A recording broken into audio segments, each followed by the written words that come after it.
Honorable Speaker, I present the budget for the year 2021-2022. As introduction, Honorable Speaker, माननीय speaker महोदय, preparation of this budget इस budget की तैयारी in circumstances like काफी never दिनों से, before. इससे पहले ऐसा कभी नहीं हुआ था जिस तरह से हमने तैयारी की थी। जिस तरह की आपदा आई थी, जो कि इस एक आपदा आई थी जिसने पूरे देश को और प्रदेश को प्रभावित किया था, लेकिन हमने कोविड-19 से एक चीज समझी है कि 2020 जो है ये बहुत हमारे लिए, जब हम 2020 और 21 का बजट हमने प्रस्तुत किया था तो हमने ये सोचा भी नहीं था कि एक वैश्विक अर्थव्यवस्था जो है बुरी तरह से मंदी का शिकार होगी और ये ऐतिहासिक इसमें कमी देखने को मिलेगी। हमने ये सोचा भी नहीं था कि तब हमें ऐसा लगा भी नहीं था कि हमारे लोगों को इतनी समस्या होगी और अपने लोगों को खोना पड़ेगा और ये स्वास्थ्य से जुड़ी आपदा की वजह से परेशान होना पड़ेगा। और लॉकडाउन अगर नहीं किया गया था तो बहुत बड़ी चुनौती, और 48 घंटे के अंदर और लॉकडाउन लगाया गया और इसकी वजह से प्रधानमंत्री ने ऐलान किया कि प्रधानमंत्री गरीब कल्याण योजना का ऐलान किया गया। 2.76 लाख करोड़ इसकी कीमत थी और इससे लोगों को मदद मिली और इससे लोगों को अनाज मिला। 80 करोड़ लोगों को इससे खाना मिला, उनको मुफ्त में 80 करोड़ लोगों को रसोई गैस मिली, किसानों को, महिलाओं को, बुजुर्ग लोगों को भी जरूरत में मदद मिली सरकार की तरफ से। और बड़े पैमाने पर जो आबादी है उनको दूध, सब्जी, खाने पीने के राशन, स्वास्थ्य और सैनिटरी वर्कर्स थे उनको मिले। ट्रक ड्राइवर, रेलवे के और पब्लिक ट्रांसपोर्ट के जो वर्कर्स थे उनको राशन का सामान मिला। बैंक एम्प्लॉय, अन्नदाता, हमारे पुलिस वाले, दमकल विभाग से जुड़े और सशस्त्र बलों को भी, उनकी भी समस्याएं काफी हुई और उनको काफी चुनौती का सामना करना पड़ा और वायरस की वजह से बहुत ज्यादा लोगों में बेचैनी थी। हमने इस बात को स्वीकार किया और मैं सबके तरफ से कह सकती हूं, जब मैं सबको सदिच्छा देना चाहती हूं कि लोगों ने किस तरह से अपना काम किया, चाहे पुरुष हो या महिलाएं। उन्होंने राष्ट्र के बुनियाद को मजबूत बनाए रखने के लिए उन मुश्किल महीनों में भी कामकाज किया। अध्यक्ष महोदय, जनता की भलाई के लिए संसद के जो सदस्य हैं और प्रदेश की जो विधानसभाओं के सदस्य हैं, उन्होंने अपना वेतन दिया। मई 2020 में सरकार ने ऐलान किया था कि आत्मनिर्भर भारत पैकेज दिया जाएगा। इससे जो रिकवरी है वो बेहतर हो सके ताकि साल में हम बेहतर तरीके से काम कर सके। हमने 2 और आत्मनिर्भर पैकेजेस का ऐलान किया, 2 और 3 था। इससे इस आत्मनिर्भर पैकेजेस का बहुत ही समग्र असर पड़ा और आरबीआई की ओर से जो कदम उठाया गया, इससे लगभग 27.1 लाख करोड़ रुपए दिया गया और यह हमारे जीडीपी का 13% है। सरकार के तौर पर हम हालात पर नजर बनाए हुए थे और हमने अपनी तरफ से पहले से तैयार होकर के कदम उठाया। प्रधानमंत्री नरेंद्र मोदी की अगुवाई में जो हमारे संसाधन हैं उनका इस्तेमाल अच्छा किया गया ताकि जो कमजोर तबके हैं उनको मदद मिल सके, चाहे वो गरीब हों, आदिवासी हों, माइग्रेंट वर्कर हों या फिर अन्य कमजोर तबके हो। प्रधानमंत्री गरीब कल्याण योजना, जिसमें 3 आत्मनिर्भर पैकेजेस शुरू किए गए थे और इसमें 5 मिनी बजट खुद ब खुद थे। जो आत्मनिर्भर पैकेजेस का ऐलान किया गया था, इससे जो व्यवस्थागत सुधार है उनकी आधार रखे। एमएसएमई का पुनर्संशोधन किया गया, जो पीएसयूज हैं उनके निजीकरण को आगे बढ़ाया गया। एक राष्ट्र एक राशन कार्ड, जो उत्पादन से जुड़े हुए इंसेंटिव थे, ये कुछ उल्लेखनीय सुधार थे और इस दौरान ये सुधारों को अंजाम दिया गया। डीबीटी को आगे बढ़ाया गया, साथ ही साथ वित्तीय समग्रता लाई गई। आज भारत के पास 2 वैक्सीन उपलब्ध है और ये इससे न सिर्फ अपने नागरिकों को बल्कि दुनिया भर के अलग अलग देशों को भी कोविड-19 से बचा रहे हैं। 100 से ज्यादा देशों को हमने उपलब्ध कराया है। देखिए, ये बहुत ही अच्छी बात है कि हमारे पास 2 और वैक्सीन अभी आने वाले हैं। माननीय प्रधानमंत्री ने इन वैक्सीनेशन ड्राइव को लॉन्च किया और हमारे वैज्ञानिकों को धन्यवाद दिया और उनको ही इसका क्रेडिट दिया। उन्होंने जो उपाय किए हैं, जो कदम उठाए हैं, वो उल्लेखनीय हैं। साथ ही साथ हम ये भी कहना चाहते हैं कि कोविड-19 के खिलाफ जो हमारी लड़ाई है वो 2021 में भी जारी रहेगी। और अब जैसे कि अब 2 विश्व युद्ध के बाद जो हालात थे, उसी तरह जो विज्ञान जो है उसने राजनीतिक और जो संस्थागत कोविड के बाद जो है संबंध बदलेंगे और इतिहास में जो ये मौका है, ये एक नई शुरुआत के लिए जाना जाएगा। भारत एक मजबूती से डटा हुआ है कि आगे बढ़ेगा और मैं रविंद्रनाथ ठाकुर के शब्दों को कहना चाहता हूं,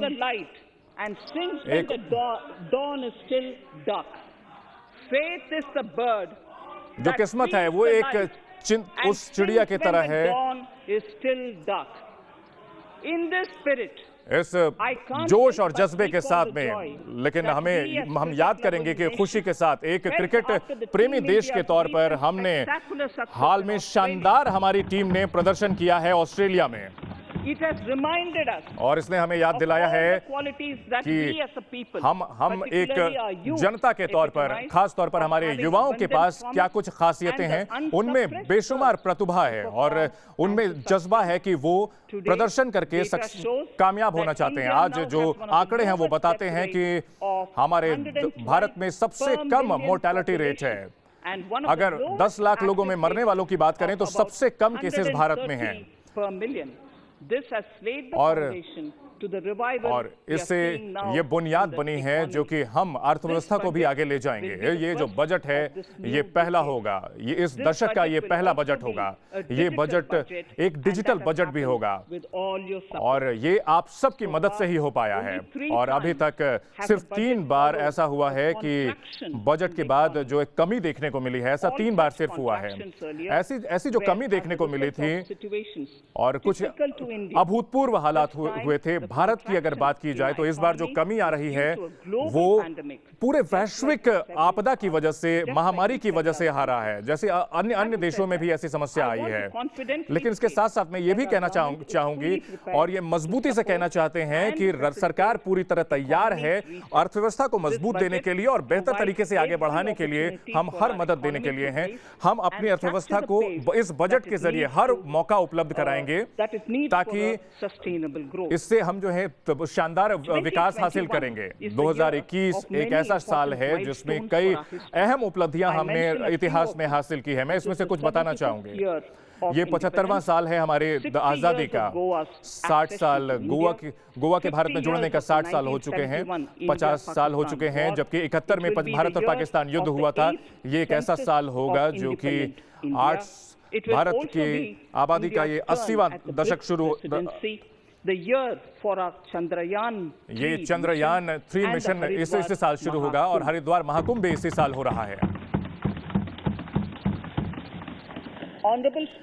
माननीय स्पीकर महोदय, इससे पहले कि हम बजट की जानकारी दें, मैं ये बताना चाहूंगी कि किस तरह से ये स्वीकार करना चाहेंगे कि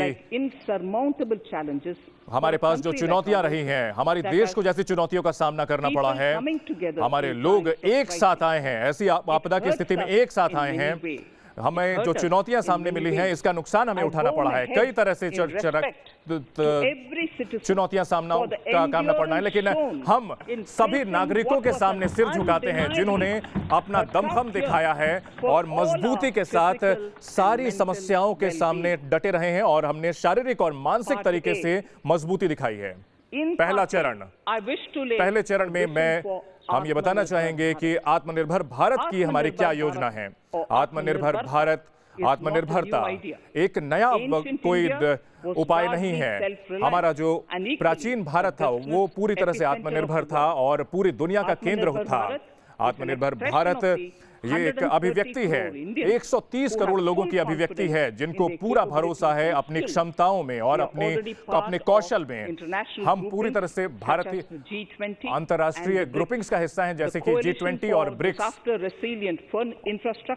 और जो आपदा से लड़ने के लिए जो संगठन है उनके हम हिस्सा हैं, अंतर्राष्ट्रीय सोलर अलायंस का भी हिस्सा हैं, और हमारे देश ने जो कदम उठाए हैं उसकी पूरी दुनिया सराहना कर रही है। और हम बजट के इस हिस्से में ये आगे इसकी रूपरेखा बताएंगे कि किस तरह से राष्ट्र को आगे रखेंगे, किसानों की कमाई को दुगना करेंगे, आधारभूत संरचना को हम बेहतर करेंगे, गुड गवर्नेंस देंगे, उपलब्धि युवाओं के लिए मौके उपलब्ध कराएंगे, साथ ही सभी के लिए पढ़ाई के मौके होंगे, महिलाओं के लिए तरक्की के मौके होंगे और विकास के रास्ते पर आगे बढ़ेंगे। इसके अतिरिक्त हम इनको अच्छी तरीके से लागू करने के लिए, तेजी से लागू करने के लिए 13 हम वादे करेंगे। हमने बजट 2015-16 में जो वादे किए थे उनको पिछले अमृत महोत्सव के दौरान इसे 2022 में संपन्न हो जाना था, जब हमारी आजादी के 75 साल पूरे होंगे। और हमारी जो योजना है ये भी आत्मनिर्भरता को दिखाती है। 2021-22 के लिए जो हमारी योजनाएं हैं वो 6 खंभों पर आधारित है। स्वास्थ्य होगा, फाइनेंशियल कैपिटल होगा, आधारभूत संरचना को बेहतर किया जाएगा, समग्र विकास किया जाएगा भारत के लिए, जो हमारा मानव संसाधन है उसको आगे बढ़ाए जाएंगे, रिसर्च और डेवलपमेंट को हम आगे बढ़ाएंगे। साथ ही जो हमारी योजना थी कि सरकार कम से कम और गवर्नेंस ज्यादा से ज्यादा, सबसे पहले हम पिलर की बात करते हैं, स्वास्थ्य। और हम ये कहना चाहते हैं कि स्वास्थ्य के ढांचे में जो खर्च किया जा रहा है वो काफी ज्यादा बढ़ाया गया है, और जैसे कि जो संस्थाएं हैं उनको ज्यादा पैसों की जरूरत पड़ रही है। हम इस बात को लेकर हम दृढ़ निश्चय हैं कि हम 3 क्षेत्रों को मजबूत करेंगे, प्रिवेंटिव, क्यूरेटिव और वेलबींग के। जो स्वास्थ्य सेवाएं हैं, एक केंद्रीय प्रायोजित स्कीम होगी, प्रधानमंत्री आत्मनिर्भर भारत स्वस्थ योजना को लॉन्च किया जाएगा। इसमें 64,184 करोड़ रुपए इसमें लगाए जाएंगे। ये 6 साल में लागू किया जाएगा। इससे वो क्षमता बनेगी जिससे कि जो प्राथमिक स्तर पर, द्वितीय स्तर पर और तृतीय स्तर पर जो है स्वास्थ्य सेवाओं को मजबूत किया जाएगा। राष्ट्रीय संस्थान जो है वो मजबूत होंगे और नए संस्थान बनाए जाएंगे ताकि बीमारियों की पहचान करके और उनका इलाज किया जा सकेगा। ये नेशनल हेल्थ मिशन के अलावा होगा। जो मुख्य इसमें स्कीम की जो बातें होंगी, 17,000 जो ग्रामीण इलाके हैं और 11,000 जो शहरी वेलनेस सेंटर हैं उनको मदद की जाएगी। पब्लिक हेल्थ लैब स्थापित की जाएगी सभी जिलों में, और 3,382 ब्लॉक को भी पब्लिक हेल्थ यूनिट बनाई जाएगी। इन 11 राज्यों में इन सबको स्थापित किया जाएगा। CCU अस्पताल बनाए जाएंगे 62 जिलों में, और 12 केंद्रीय संस्थान बनाए जाएंगे। National centre for disease control को और मजबूत किया जाएगा। इनकी 5 जो क्षेत्रीय शाखाएं हैं उनको बनाया जाएगा, और 22 हेल्थ सर्वेलेंस यूनिट्स बनाया जाएगा। इंटीग्रेटेड हेल्थ पोर्टल को बढ़ाया जाएगा। सभी राज्यों और उसमें केंद्रीय जो शासित राज्य हैं वहां पर उनको शामिल किया जाएगा। 17 नए पब्लिक हेल्थ यूनिट बनाए जाएंगे, और साथ ही जो 33 पब्लिक हेल्थ यूनिट है उनको और मजबूत किया जाएगा। और 32 एयरपोर्ट इसमें जोड़े जाएंगे, 11 सी पोर्ट और 7 लैंड क्रॉसिंग भी इसमें शामिल किए जाएंगे। 15 हेल्थ इमरजेंसी ऑपरेशन सेंटर स्थापित किए जाएंगे, 2 मोबाइल हॉस्पिटल स्थापित किए जाएंगे। इसके अलावा एक national institute for one health के नाम से एक क्षेत्रीय रिसर्च प्लेटफॉर्म स्थापित किया जाएगा। WHO south east Asia region के लिए ऑफिस बनाया जाएगा। 9 बायोसेफ्टी लेवल बनाए जाएंगे, और 4 क्षेत्रीय राष्ट्रीय नेशनल इंस्टीट्यूट ऑफ वायरोलॉजी बनाए जाएंगे। पोषण को मजबूत करने के लिए डिलीवरी और लोगों तक पहुंच सके और इसका नतीजा देखने को मिले, सप्लीमेंट्री जो न्यूट्रिशन प्रोग्राम है उसको हम पोषण अभियान के साथ मिला देंगे और एक नया मिशन पोषण 2.0 लॉन्च करेंगे।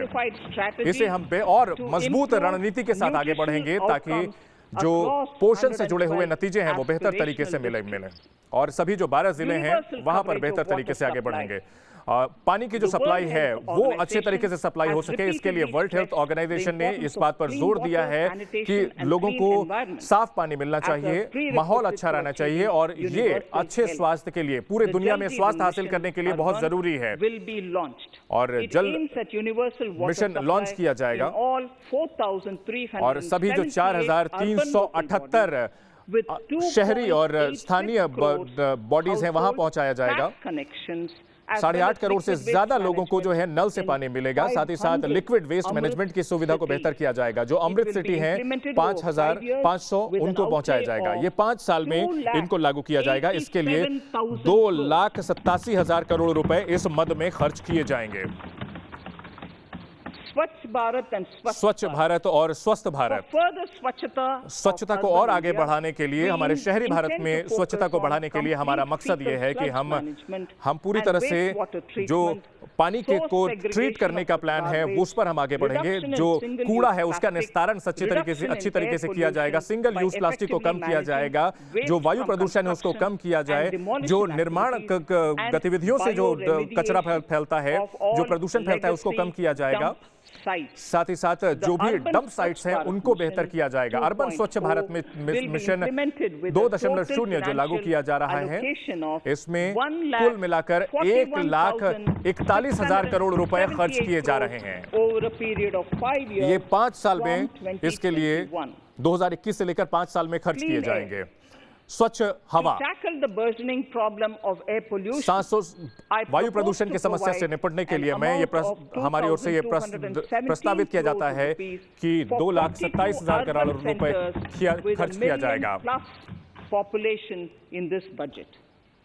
स्क्रैपिंग पॉलिसी, जो स्क्रैप है, जो हम इसे अलग से स्क्रैपिंग पॉलिसी का ऐलान कर रहे हैं कि आप वाहनों को जो है खुद की तरफ से आप आगे इसे स्क्रैपिंग के लिए आगे बढ़ सके, इसके लिए एक हम नियम ला रहे हैं।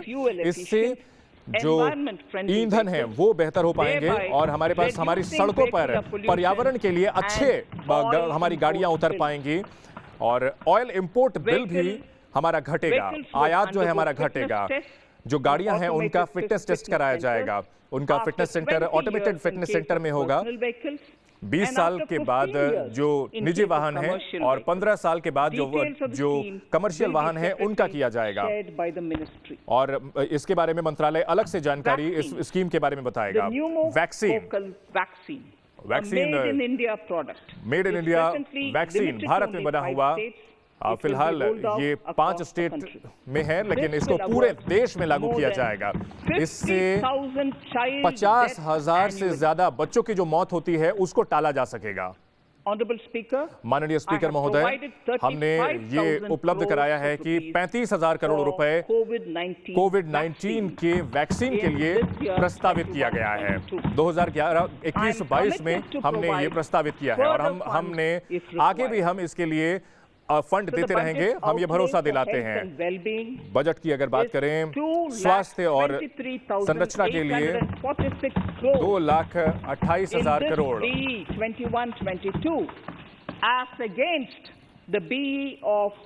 only 94,452 crores, 94,000 करोड़ बढ़ाया गया है।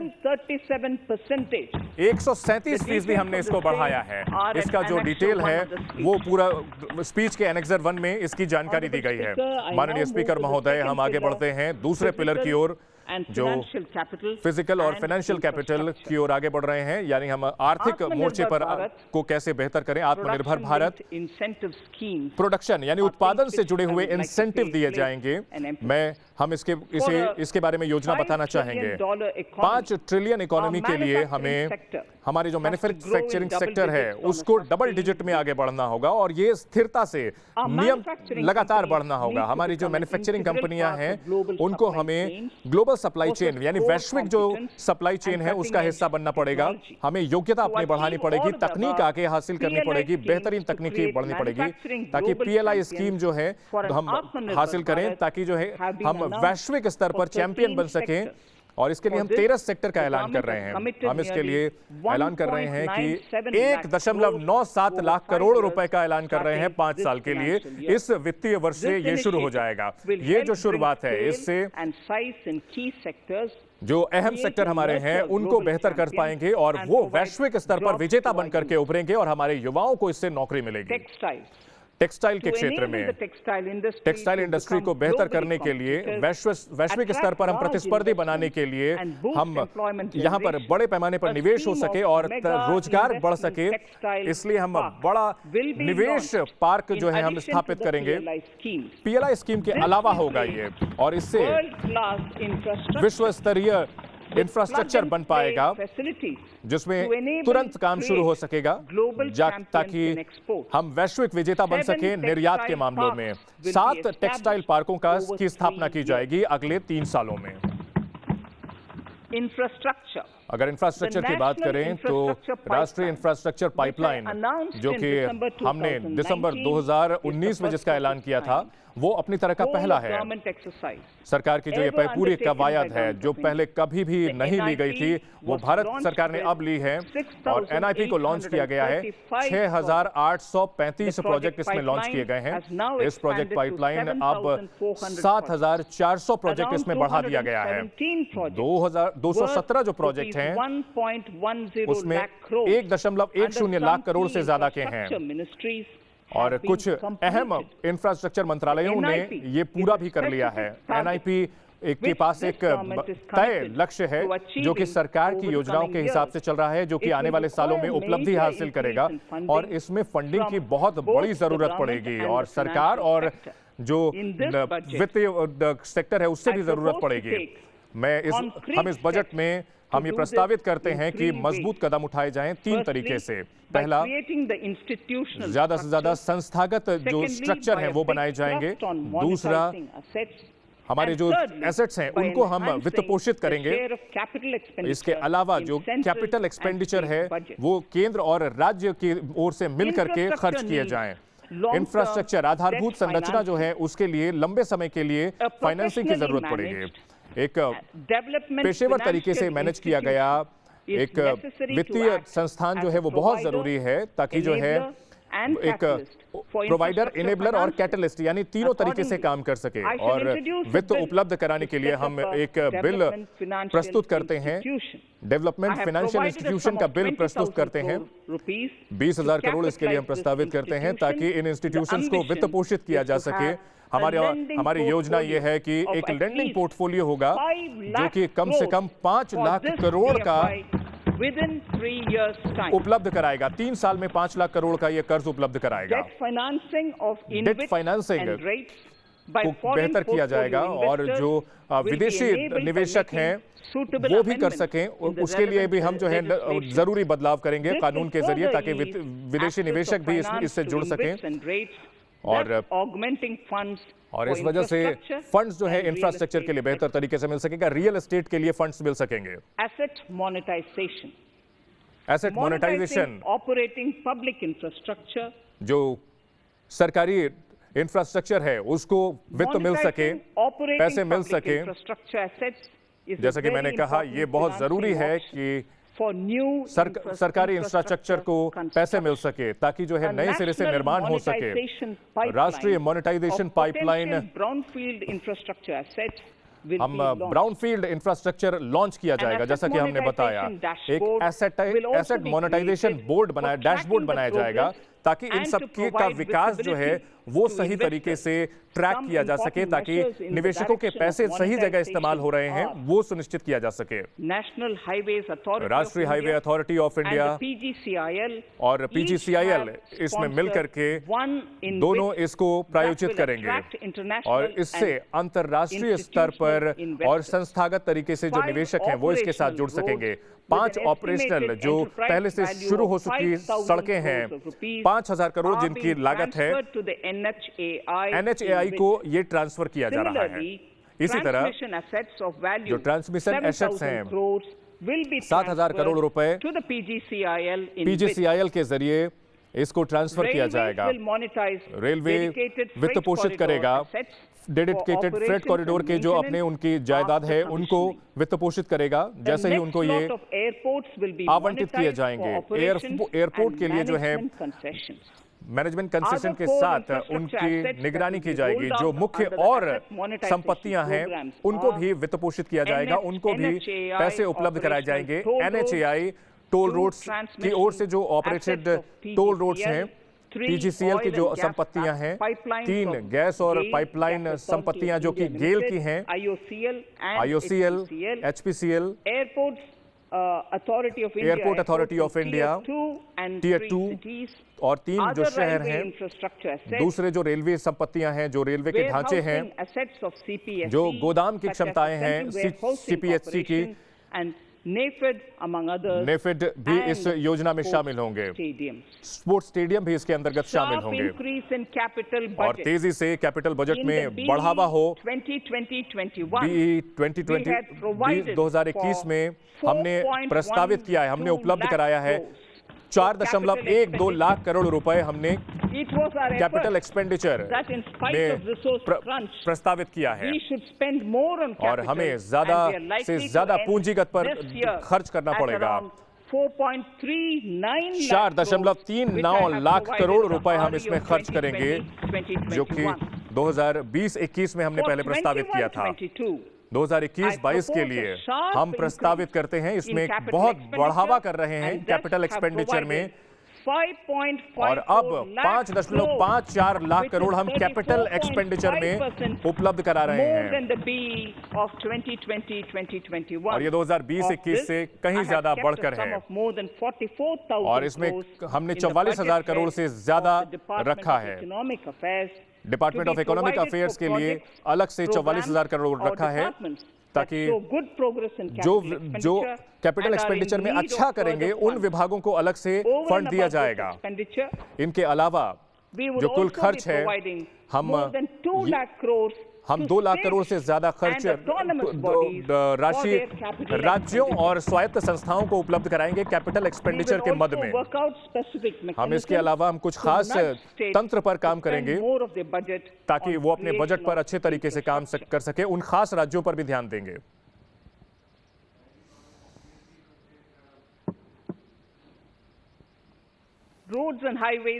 सड़क और हाईवे इंफ्रास्ट्रक्चर की अगर बात करें, 13,000 किलोमीटर से ज्यादा सड़कें 3.3 लाख करोड़ की लागत से पहले ही बनाई जा चुकी हैं।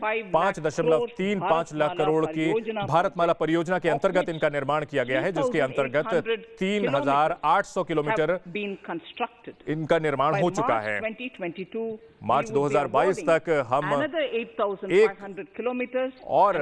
865 करोड़ हम जोड़ेंगे। नेशनल हाईवे की संख्या में बड़े पैमाने पर बढ़ोतरी होगी। और सड़क का जो ढांचा है उसको और बेहतर करने के लिए और इकोनॉमिक कॉरिडोर की योजना तैयार की गई है, जिसमें से कुछ मैं बताना चाहूंगी। 3,500 किलोमीटर राष्ट्रीय हाईवे वर्क्स तमिलनाडु में ये होगा। और इसके लिए 1.03 लाख करोड़ खर्च किए जाएंगे तमिलनाडु में। इसमें शामिल होगा मदुरई कोल्लम कॉरिडोर, चित्तूर तच्चूर कॉरिडोर, और इसका जो निर्माण है अगले साल से शुरू हो जाएगा। और दूसरा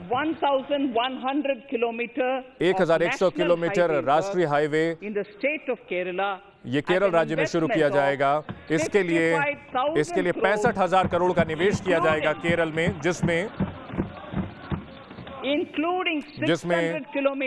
600 किलोमीटर सेक्शन मुंबई और कन्याकुमारी सेक्शन का होगा। केरल में मुंबई कन्याकुमारी सेक्शन के 600 किलोमीटर का एरिया भी होगा। तीसरा 675 किलोमीटर हाईवे वर्क पश्चिम बंगाल में भी शुरू किया जाएगा। इसके लिए जो लागत होगी, इसके लिए 25,000 करोड़ की लागत होगी, जिसमें कि शामिल होगा जो मौजूदा सड़कें हैं उनको बेहतर किया जाएगा। कोलकाता सिलीगुड़ी का जो मौजूदा रोड है उसको बेहतर किया जाएगा। National Highway Works राष्ट्रीय highway of works around 19,000 crores 19,000 crore currently in का progress in the state फिलहाल of Assam. असम में फिलहाल 19,000 करोड़ की राष्ट्रीय राजमार्ग की परियोजनाएं चल रही हैं Of more और भी than आगे जो काम है 34,000 crores और 34,000 करोड़ covering रुपए more than असम को दिए 1,300 जाएंगे। kilometers इसमें 1300 of national किलोमीटर highways राष्ट्रीय will be राजमार्ग जो है undertaken in the वो state लिया जाएगा in the coming 3 years. अगले 3 साल में। असम में ये और प्रस्तावित है। कुछ जो फ्लैगशिप कॉरिडोर जो हैं वो हम बताना चाहेंगे, उसमें काफी ज्यादा गतिविधियां बढ़ेंगी अगले 2021-22 में। वो एनेक्स 2 में हमने उसकी पूरी जानकारी दी है। हम ये और जानकारी कर दे रहे हैं, हम उपलब्ध करा रहे हैं 1,18,000 करोड़ 1,18,101 करोड़ रुपए रोड ट्रांसपोर्ट मिनिस्ट्री के लिए, हाईवे के लिए दिया जा रहा है। सड़क और परिवहन मंत्रालय के लिए इसमें से 1 लाख करोड़ से ज्यादा पूंजी जो है वो पहले से कहीं ज्यादा उपलब्ध कराई गई है। रेलवे के जो आधारभूत संरचना है, माननीय स्पीकर महोदय, भारतीय रेलवे ने तैयारी की है, एक भारत के लिए रेलवे प्लान तैयार किया है 2030 तक के लिए। इस योजना का मकसद है कि एक भविष्य के लिए तैयार 2030 तक भविष्य के लिए तैयार सिस्टम तैयार किया जाएगा, ताकि जो लॉजिस्टिक का कॉस्ट है, जो हमारे उद्योगों के लिए जो खर्च है लॉजिस्टिक का, वो घटाया जा सके ताकि मेक इन इंडिया सफल हो सके। वेस्टर्न डेडिकेटेड फ्रेट कॉरिडोर जो है और ईस्टर्न डेडिकेटेड फ्रेट कॉरिडोर जल्द ही जून 2022 तक उसे अमल में ला दिया जाएगा, उसे ऑपरेशनल कर दिया जाएगा। इसके अलावा कुछ और भी इंसेंटिव दिए जाएंगे। सोननगर गोमू सेक्शन जो कि 263 किलोमीटर का है, पूर्वी डेडिकेटेड ईस्ट फ्रेट कॉरिडोर का है, पीपीपी मोड में लिया जा रहा है। ये इसी साल किया जा रहा है। गोमो डंकुनी सेक्शन जो कि 274 किलोमीटर का है, इसका भी जल्द ही बहुत जल्दी इसे लागू किया जाएगा। हम भविष्य में फ्रेट कॉरिडोर प्रोजेक्ट को शुरुआत करेंगे। ईस्ट कोस्ट कॉरिडोर जो कि खड़गपुर से लेकर विजयवाड़ा तक होगा, ईस्ट वेस्ट कॉरिडोर जो भुसावल से लेकर खड़गपुर तक होगा, से डंकुनी तक जाएगा। साथ ही नॉर्थ उत्तर से दक्षिण कॉरिडोर होगा, इटारसी से विजयवाड़ा को जोड़ने वाला। इसकी जो प्रोजेक्ट रिपोर्ट है विस्तृत, वो पहले चरण में ही बता दी जाएगी। ब्रॉड गेज रूट किलोमीटर्स हैं जिसको आरकेएम कहा जाता है, जिनको विद्युतीकरण किया गया है।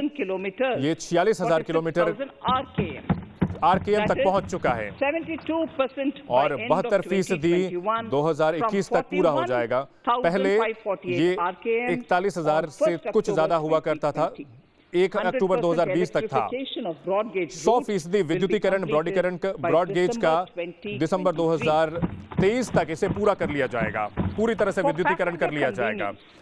यात्रियों की सुविधा के लिए और सुरक्षा के लिए हम ये कुछ नए कदम उठाने जा रहे हैं। हम एक विस्टा डोम खास तरीके का कोच लागू करेंगे, हम लाएंगे। इसमें की सुरक्षा व्यवस्थाएं काफी बेहतर होंगी। पिछले कुछ सालों में हमने काफी कदम उठाए हैं जिसका नतीजा अब दिखने लगा है, और इन कदमों को और मजबूत करने के लिए, इन प्रयासों को और मजबूत करने के लिए नेटवर्क रूट्स को बेहतर किया जाएगा और देश में स्वदेशी ट्रेन प्रोटेक्शन सिस्टम, रेल सुरक्षा इंतजाम जो है लागू किया जा रहा है, ताकि ट्रेनों की टक्कर को बिल्कुल रोका जा सके। और हम उपलब्ध करा रहे हैं कुछ 1,10,000 करोड़ रुपए इस मद में उपलब्ध करा रहे हैं रेलवे के लिए, जिससे 1,07,100 करोड़ रुपए कैपिटल एक्सपेंडिचर में है। अर्बन इंफ्रास्ट्रक्चर जो शहरी ढांचा है, हम बहुत तेजी से जो शहरी ट्रांसपोर्ट व्यवस्था है उसको हम बढ़ा रहे हैं, जिससे कि मेट्रो सेवाएं काफी बढ़ रही हैं और जो शहर की बस सेवाएं हैं उनको बेहतर किया जा रहा है। एक नई स्कीम लॉन्च की जाएगी जिसके लिए 18,000 करोड़ रुपए खर्च किए जाएंगे, जिससे कि बस ट्रांसपोर्ट सेवाओं को बेहतर किया जा सके। इस स्कीम से, इस योजना से पीपीपी मॉडल लागू किया जाएगा। अनूठे तरीके का होगा ताकि 20,000 बसें जो हैं वो हासिल की जाएंगी और इस योजना के जरिए ऑटोमोबाइल सेक्टर जो हमारा है उसको बेहतर मजबूती मिलेगी, जिससे कि हमारी जो आर्थिक विकास है वो बेहतर होगा। हमारे युवाओं के लिए रोजगार के मौके बनेंगे, साथ ही साथ एक जगह से दूसरी जगह जाना शहरी इलाकों में आसान होगा। इसके अलावा 702 किलोमीटर जो मेट्रो सेवाएं हैं वो फिलहाल उपलब्ध हैं और 1016 किलोमीटर मेट्रो RRTS में उनका निर्माण किया जा रहा है। 27 शहरों में मेट्रो का निर्माण किया जा रहा है। जो 2 नई तकनीक लाई गई है, मेट्रो लाइट और मेट्रो नियो के नाम से इन्हें अमल में लगाया जाएगा, ताकि जो मेट्रो रेल सेवाएं हैं वो काफी कम खर्च में, काफी कम लागत में उसी तरह का सुरक्षित और लोगों के लिए सुविधाजनक हो सके। और जो छोटे शहर हैं, बड़े शहरों से जुड़े हुए छोटे शहर हैं, उन तक भी इन मेट्रो को पहुंचाया जाएगा। केंद्रीय फंडिंग उपलब्ध कराई जाएगी। कोच्चि मेट्रो फेज 2 के लिए भी मदद उपलब्ध कराई जाएगी, जिसमें जो 11.5 किलोमीटर की लागत से बन रहा है। 1957 करोड़ रुपए इसके लिए लगाए जा रहे हैं। चेन्नई मेट्रो रेलवे का जो फेज 2 है 118.9 किलोमीटर का है। इसमें 63,000 किलोमीटर की लागत लग रही है और मेट्रो वहां पर उपलब्ध कराया जा रहा है। बेंगलुरु मेट्रो रेलवे प्रोजेक्ट का जो दूसरा चरण है वो अब अमल में लाया जा रहा है। इसके लिए 14,788 करोड़ रुपए लगाए जा रहे हैं। नागपुर मेट्रो रेल प्रोजेक्ट का जो दूसरा चरण है और नासिक का जो मेट्रो है उसके लिए 5,976 करोड़ रुपए दिए जा रहे हैं। साथ ही 292 करोड़ नासिक के लिए दिए जा रहे हैं। अगर ऊर्जा के क्षेत्र में इंफ्रास्ट्रक्चर की बात की जाए, पिछले 6 सालों में हमने देखा है कि कई सुधार हम लाए हैं और कई उपलब्धियां हासिल की हैं ऊर्जा के क्षेत्र में। हमने 139 गीगावाट कैपेसिटी हमने जोड़ी है। 2.8 करोड़ घरों को इससे जोड़ा है। 1.4 लाख किलोमीटर हमने जोड़ा है, ट्रांसमिशन लाइंस को जोड़ा है। इसके लिए जो वितरण कंपनियां हैं वो पूरे देश में अब तक उनका एकाधिकार चल रहा है, चाहे सरकारी हो या फिर निजी। और ऐसे में हमें उपभोक्ताओं को विकल्प उपलब्ध कराने होंगे ताकि वो अपनी मर्जी का सर्विस प्रोवाइडर चुन सके और उपभोक्ताओं को विकल्प मिल सके। इसके लिए उनको एक से ज्यादा वितरण कंपनी का विकल्प मिल सके। हम एक ढांचा बना रहे हैं ताकि उपभोक्ता जो है एक से ज्यादा वितरण कंपनी अपने उनके पास उपलब्ध हो। जो वितरण कंपनियां हैं ये देखना पड़ेगा कि वो सही तरीके से काम कर सके। हमें देखना पड़ेगा कि वो नतीजों को ध्यान में रखते हुए एक स्कीम की स्थापना की जाए जिसमें 3,09,084 करोड़ इसमें लगाएंगे 5 साल में। और इस योजना से जो वितरण कंपनियां हैं उनको आधारभूत ढांचा बनाने में मदद मिलेगी और प्रीपेड स्मार्ट मीटरिंग इसमें शामिल होगा, फीडर सेपरेशन होगा, जो अभी मौजूदा व्यवस्था है उसको बेहतर कर सकें। और ताकि जो है प्रधानमंत्री ने तीसरे री इन्वेस्टमेंट नवंबर 2020 में तीसरे री इन्वेस्टमेंट कॉन्फ्रेंस में जब बोल रहे थे तब उन्होंने ऐलान किया था कि एक समग्र हाइड्रोजन एनर्जी मिशन की स्थापना की जाएगी। और अब ये प्रस्तावित किया जाता है कि हाइड्रोजन एनर्जी मिशन 2021-22 के इस बजट में प्रस्तावित किया जाता है ताकि हाइड्रोजन हरे पावर सोर्सेस हैं जो कि पर्यावरण के लिए सुरक्षित हों, उनके जरिए चाहे पोर्ट्स हों, जो बंदरगाह हैं उनको बेहतर किया जाएगा ताकि वो अपने तरीके से काम कर सके। एक ऐसा मॉडल बनाया जाएगा जिसमें कि निजी क्षेत्र उनके लिए इसका संचालन करेंगे। और 7 प्रोजेक्ट जिसमें कि 2000 करोड़ रुपए से ज्यादा हैं मुख्य बड़े बंदरगाहों को प्राइवेट पब्लिक पार्टनरशिप मोड में उनको ये उपलब्ध कराया जा रहा है। 2021-22 में ये विकल्प दिया जा रहा है। Flagging of merchant एक ships योजना दी जा रही है ताकि in India मर्चेंट शिप जो will be हैं launched by providing ये बेहतर subsidy तरीके से support काम कर सकें, to उनको Indian सब्सिडी सपोर्ट shipping दिया जाएगा। companies भारतीय in जो global tenders विमानन कंपनियां हैं, floated जो by शिपिंग कंपनियां हैं, ministries उनके and जरिए कर CPSCs. पाएंगे और An amount चाहे of मंत्रालय इसको लागू करेंगे। 1,624 crores will be 624 provided crore over 5 years. उपलब्ध कराए जाएंगे This initiative अगले 5 साल में will enable greater training और and इस employment शुरुआत से opportunities for ट्रेनिंग अच्छी Indian मिलेगी और seafarers भारतीय besides जो enhancing नाविक हैं उनको Indian companies' फायदा मिलेगा share in global shipping. और उनको वैश्विक शिपिंग India मार्केट has में बेहतर enacted recycling प्रदर्शन करने of के लिए Ships मदद Act मिलेगी। in 2019 शिप्स कानून and 2019 acceded को to the हमने लागू Hong किया था Kong International और हांगकांग Convention. इंटरनेशनल कन्वेंशन में Around 90 हम ship जुड़े। recycling yards लगभग 19 along in पुनर्- Gujarat have already achieved Gujarat में HKC बड़े पैमाने पर compliant ऐसे certificates. ढांचे बनाए गए हैं जहां Efforts will पर be made विमानों को to bring more ships नए सिरे to से India तैयार किया जा रहा है from ताकि Europe भारत में and ज्यादा से Japan. ज्यादा Recycling capacities जहाज of आए around यूरोप और जापान से 4.5 million light displacement 45 ton lakh LDT will LDT be doubled by की जो 2024. क्षमता है इसे हम 2024 तक दुगना करना This is चाहते हैं expected to generate an और इसे additional उम्मीद किया जा रहा है जी रही है कि 1.5 lakh jobs for our youth. 1.5 lakh नौकरियां हमारे युवाओं के लिए इससे बनेंगी। Petroleum and natural पेट्रोलियम और नेचुरल गैस की बात करें Our अगर government has हमारी kept सरकार fuel ने supplies running across the जो country without ईंधन की सप्लाई है वो बिना किसी during the COVID-19 बाधा के lockdown कोविड-19 के दौरान भी जारी रखी है। कोविड-19 के दौरान Taking ईंधन की note सप्लाई of में बाधा crucial नहीं आने दी nature और Taking note of the crucial इस nature of the ये बहुत ही sector अहम in जरूरी people's सेक्टर है, lives, बहुत ही the अहम following सेक्टर key है। initiatives हम कुछ are being जरूरी announced. शुरुआत कर रहे हैं, जरूरी One, योजनाओं का आगाज कर रहे हैं। Ujjwala पहला scheme, which Ujjwala has scheme benefited 8 जिससे crore कि households 8 करोड़ घरों को will be फायदा मिला है, extended to cover इसका 1 दायरा crore बढ़ाया more जाएगा beneficiaries. और 1 करोड़ और इसमें लाभार्थियों को जोड़ा जाएगा। उज्ज्वला We स्कीम will में add 100 more 1 करोड़ और लोगों को जोड़ा in जाएगा। next 3 years 100 और जिलों to the को city अगले 3 gas साल में जोड़ा distribution जाएगा, network. शहरी गैस नेटवर्क से जोड़ा जाएगा। A gas pipeline project एक will be gas taken pipeline up in the project को Union Territory of Jammu and Kashmir. Jammu Kashmir केंद्र शासित राज्य है, वहां पर एक गैस पाइपलाइन An की independent योजना gas लागू की जाएगी। transport system operator एक स्वतंत्र गैस ट्रांसपोर्ट ऑपरेटर को be प्रस्तावित set किया जा up रहा है। हम for इसकी स्थापना facilitation करेंगे। and coordination of booking of common carrier capacity common carrier capacity in होती all है, ये natural gas इसको सही pipelines तरीके से on a non-discriminatory open access. Natural gas pipeline की बिना किसी भेदभाव के स्थापित किए जा सके, ये हम सुनिश्चित करेंगे। I propose to वित्तीय जो consolidate पूंजी the है, provisions of the SEBI हम Act SEBI act 1992, Depositories Act 1992 act को बेहतर करना Securities चाहेंगे। Contracts Regulation Act 1956 and Government Securities Act garment 2007 security act into a 2007 rationalized को single और बेहतर तरीके securities से हम markets code. लागू करेंगे।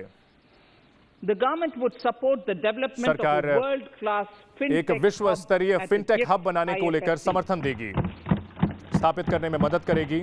To instill confidence amongst the participants in इसमें जो भी corporate भागीदार bond हैं, market जो corporate during bond times market से of जुड़े stress लोग हैं, and to उन लोगों को generally भरोसा enhance दिलाने के secondary लिए market liquidity, और दूसरे it is proposed to create स्तर a की मार्केट permanent लिक्विडिटी बनाने के लिए institutional एक framework. The proposed body would permanent purchase institutional framework बनाने की हम investment-grade debt तो आगे बढ़ेंगे। securities, both debt in the security stress and normal times, and help in the development of the ये bond स्थापित market. किया जाएगा ताकि मुश्किल स्थिति In the में और budget सामान्य स्थिति में भी 2018-19, बॉन्ड मार्केट को कोई government समस्या had ना हो। announced its intent to 2018 में establish हमने a मंशा system of जताई थी कि एक ऐसा regulated सिस्टम बनाया gold जाएगा exchanges in the country. जिसमें कि For the purpose, gold exchange के लिए SEBI regulated will be system बनाया notified जाएगा as the regulator और सेबी इसके and लिए warehousing नियामक होगा development and regulatory और authority where will be housing strengthened development to authority set up को a मजबूत commodity किया market जाएगा ecosystem ताकि एक ऐसा arrangement, कमोडिटी मार्केट including स्थापित किया जा सके vaulting, assaying, जिसमें कि vaulting, logistics, etc.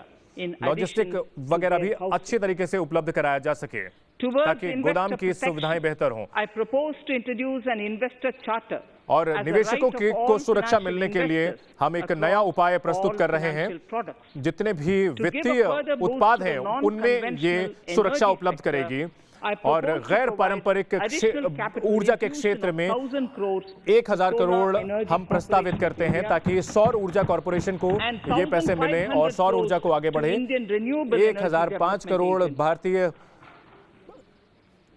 Renewable energy court को दिया जाएगा। Act 1938 insurance act to increase the 1938 को हम FDI limit फिर से हम from बेहतर करना चाहेंगे 49% ताकि एफडीआई की लिमिट जो है वो 49% से बढ़ा करके 74% किया जाएगा and allow foreign बीमा के ownership क्षेत्र and में। control with safeguards. और इसमें सारे Under the new सुरक्षा structure, उपकरणों के साथ The में majority of ओनरशिप भी directors होगी, on the मालिकाना board हक भी होगा। and key management persons और would जो be अहम resident Indians, जो with इसमें at जो least 50% मुख्य of मैनेजमेंट के directors लोग होंगे being वो भारत के independent होंगे directors और and इसमें specified independent percentage director of भी होंगे profits और इसमें एक being निश्चित retained as प्रतिशत general reserve. लोग होंगे जो होंगे वो आम लोग Stressed होंगे। asset resolution by setting up Stressed a asset new resolution structure. के लिए The एक high नया level ढांचा of तैयार किया provisioning जाएगा। by public sector banks of जो their सरकारी stressed बैंक assets हैं calls उनकी for a measure to उनके clean up संपत्तियों पर काफी bank ज्यादा books. दबाव है ताकि जो बैंक के An asset खाते हैं reconstruction उनको company साफ किया जा limited, सके, उनको साफ an सुथरा किया जा asset सके। management company एक asset would be management set up company to की स्थापना की consolidate जाएगी and take over ताकि the existing सरकारी बैंकों की debt and जो then manage मौजूदा and dispose of assets कर्ज से जुड़ी हुई to समस्याएं alternative हैं investment और उनकी funds जो संपत्तियां and हैं other उनको सही potential तरीके से investors निस्तारित किया जा for सके और eventual जो संभावित value निवेशक हैं वो realization. इससे जुड़ सकें और असल जो Recapitalization कीमत of है उसका PSB. आकलन किया जा सके to further consolidate the financial और capital वित्तीय capacity जो पूंजी of की क्षमता है PSBs, उसको और आगे further बढ़ाया जा सके, जो सरकारी recapitalization बैंक की of क्षमता को 20,000 और बढ़ाया जा सके, crores इसके लिए is 20,000 proposed करोड़ in रुपए 21-22. प्रस्तावित किए जा रहे हैं 2021 और 22 में। deposit insurance जो लोग भी निवेश करते हैं year, उसकी सुरक्षा के लिए government पिछले had साल approved भारत an ने increase पिछले साल in the सरकार deposit ने insurance एक cover मंजूरी दी थी from deposit 1 insurance lakh cover को rupees to 5 lakh 1 लाख से for bank 5 लाख customers. तक सीमा बढ़ा दी गई थी।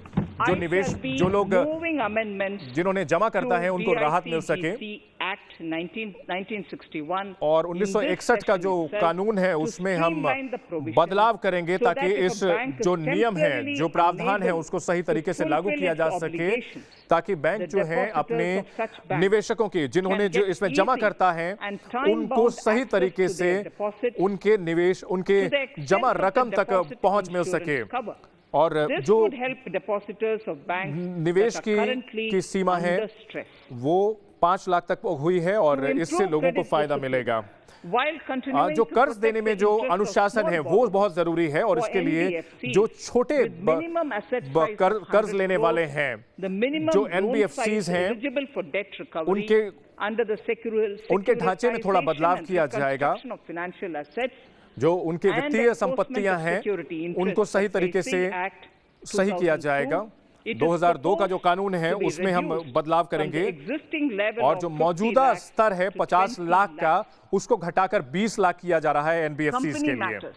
जो कंपनी के मामले The हैं decriminalization of the अपराध के दायरे से procedural बाहर and किया गया technical है। compoundable offences under Companies कई Act कई 2013 जो कानून हैं is उनको now complete.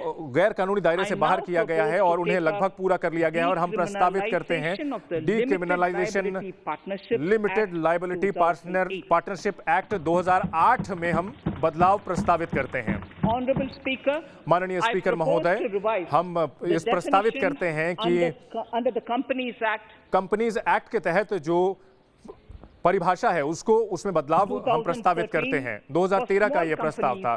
छोटी कंपनियों के लिए जो by प्रस्ताव है increasing the threshold उसमें for जो paid-up सीमा है capital उसको from बढ़ा रहे हैं। जो पेड अप not कैपिटल है exceeding 50 lakh to वो not exceeding 50 2 लाख crores. से बढ़ाकर And उसको 2 turnover करोड़ from कर रहे हैं और not टर्नओवर जो है exceeding 2 crores to not exceeding वो 2 करोड़ से 20 ज्यादा से This will बढ़ाकर हम benefit more 20 than करोड़ तक कर रहे 2 हैं। lakh इससे कम से कम 2 लाख companies कंपनियों को meeting their फायदा होगा compliance जिससे उनकी जरूरतों को पूरा करने में मदद As a मिलेगी। further measure which इसके directly अलावा हम जो benefits उपाय उठा रहे startups हैं जिससे कि स्टार्टअप को फायदा and मिलेगा innovators, और जो I propose to नए लोग हैं, incentivize इनोवेटर्स the हैं, incorporation of हम 1% उन लोगों को फायदा देंगे। 1% जो कंपनी है उनको इंसेंटिवाइज किया जाएगा, उनको 1% जो कंपनियां होंगी वो पेड अप कैपिटल में बिना किसी सीमा के बढ़ सकेंगी और वो किसी कंपनी दूसरे कंपनी के तौर पर बदलना चाहते हैं तो रेसिडेंशियल लिमिट जो है वो भारतीय नागरिकों के लिए वो 1% होगी। to 120 days. 182 दिनों से घटाकर इस सीमा को 128 दिन किया जा रहा है। और साथ ही जो NRIs हैं, हमारे अप्रवासी भारतीय हैं, वो भी इससे जुड़ सकते हैं और स्टार्टअप के लिए ये बहुत बड़ा समर्थन होगा। जो ऐसे मामले हैं जिनका सही तरीके से निपटाया जा सके, NCLT का जो ढांचा है उसको बेहतर किया जा सके और इसको हम डिजिटल तरीके से निपटाएंगे और कर्ज देने के जो मामले हैं उनको सही तरीके से निस्तारित करेंगे। अगले वित्त वर्ष में हम एक डेटा एनालिटिक्स लॉन्च करेंगे, आर्टिफिशियल इंटेलिजेंस को लगाएंगे, मशीन लर्निंग लाएंगे। 2.1 वर्जन 3.0 MCA 21 वर्जन 3.0 लागू किया जाएगा। ये जो 3.0 वर्जन है, इसमें कुछ अतिरिक्त पाठ्यक्रम जुड़े हुए होंगे, ई कंसल्टेशन और कंप्लायंस मैनेजमेंट भी जुड़ा हुआ होगा। डिसइन्वेस्टमेंट एंड स्ट्रैटेजिक जो विनिवेश का मामला है और इन स्पाइट ऑफ कोविड-19 के बावजूद हम विनिवेश के क्षेत्र में आगे बढ़ते रहे, रणनीतिक तौर पर विनिवेश के दायरे में आगे बढ़ते रहे। कई विनिवेश किए गए हैं। Container Corporation of India, Shipping Corporation of India, IDBI bank, Bharat Earth Movers Limited, Pawan Hans, Nilanchal स्पष्ट लिमिटेड। इन 2021-22 में इनका विनिवेश पूरा कर लिया जाएगा। इसके अलावा IDBI बैंक के अलावा हम प्रस्तावित करते हैं कि 2 सरकारी बैंक, निगम बैंक जो हैं और कंपनियां भी 2021-22 में प्रस्तावित हैं और इसके लिए कानून में जरूरी बदलाव किए जाएंगे और इस सत्र में ही हम बदलाव प्रस्तुत करेंगे। और हम इस साल जो LIC का IPO लाएंगे और इसी दौरान हम कानून में बदलाव करेंगे। आत्मनिर्भर पैकेज में हमने ऐलान किया है कि हम कई नीतियों के साथ आएंगे। जो सरकारी उपक्रम है उनका विनिवेश करेंगे और हम इस बात का ऐलान करते हुए खुशी का है कि सरकार ने इस नियम को मंजूरी दे दी है, इस नीति को मंजूरी दे दी है। इस नीति के जरिए एक रोड मैप उपलब्ध कराया जाएगा जिसमें कि रणनीतिक और गैर रणनीतिक जो सेक्टर है उनकी पहचान की जाएगी। 4 ऐसे क्षेत्र हैं जो कि रणनीतिक हैं, जिसमें से कुछ जरूरी जो सेक्टर को छोड़ करके बाकी को निजीकरण किया जाएगा। जो इसकी मुख्य बातें हैं वो एनेक्सर 3 में बताई गई हैं। विनिवेश की नीति को तेज करने के लिए हम ये प्रस्तावित करते हैं कि जो सरकारी कंपनियां हैं केंद्र, वो रणनीतिक तरीके से विनिवेश किया जाएगा। जो राज्य हैं वो भी विनिवेश के लिए हम एक इंसेंटिव पैकेज का ऐलान कर रहे हैं। राज्यों को ये इंसेंटिव दिया जाएगा। हम कहना चाहेंगे कि आत्मनिर्भर भारत को बड़े पैमाने पर आगे बढ़ाया जाए।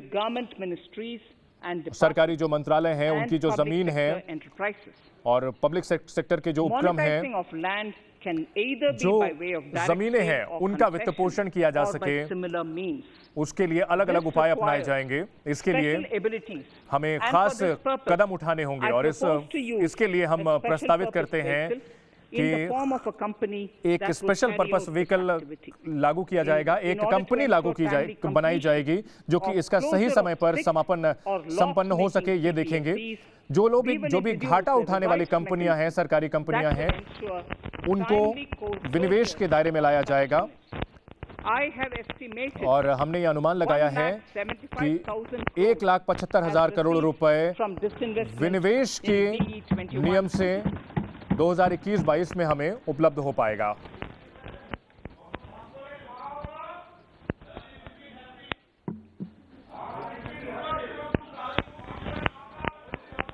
गवर्नमेंट फाइनेंशियल रिफॉर्म, सरकार की ओर से जो वित्तीय सुधार हैं, जो ट्रेजरी सिंगल अकाउंट है उसके अंतर्गत जो स्वायत्त संस्थाएं हैं जो कि सरकार के खाते से रकम लेते हैं जबकि उनको खर्च करना होता है, इससे जो for universal सूद का खर्च है वो बचता है, ब्याज का खर्च from बचता है 21-22. और 2021-22 में इसको यूनिवर्सल एप्लीकेशन से जोड़ा जाएगा। On the recommendation of the 15th Finance Commission, 15वीं वित्तीय we have undertaken a commission detailed की ओर से exercise सिफारिश के मुताबिक हमने ये कदम उठाया है कि the number of centrally sponsored schemes. जो केंद्रीय प्रायोजित स्कीम है उनको कम किया जाएगा। Consolidation of outlays इसकी वजह से for better impact. जो योजनाएं हैं वो बेहतर तरीके से काम कर government पाएंगी, is लागू हो committed पाएंगी। सरकार इस To the बात को लेकर development समर्पित of है कि multi-state cooperatives जो and will provide all state support राज्यों to के them साथ जो है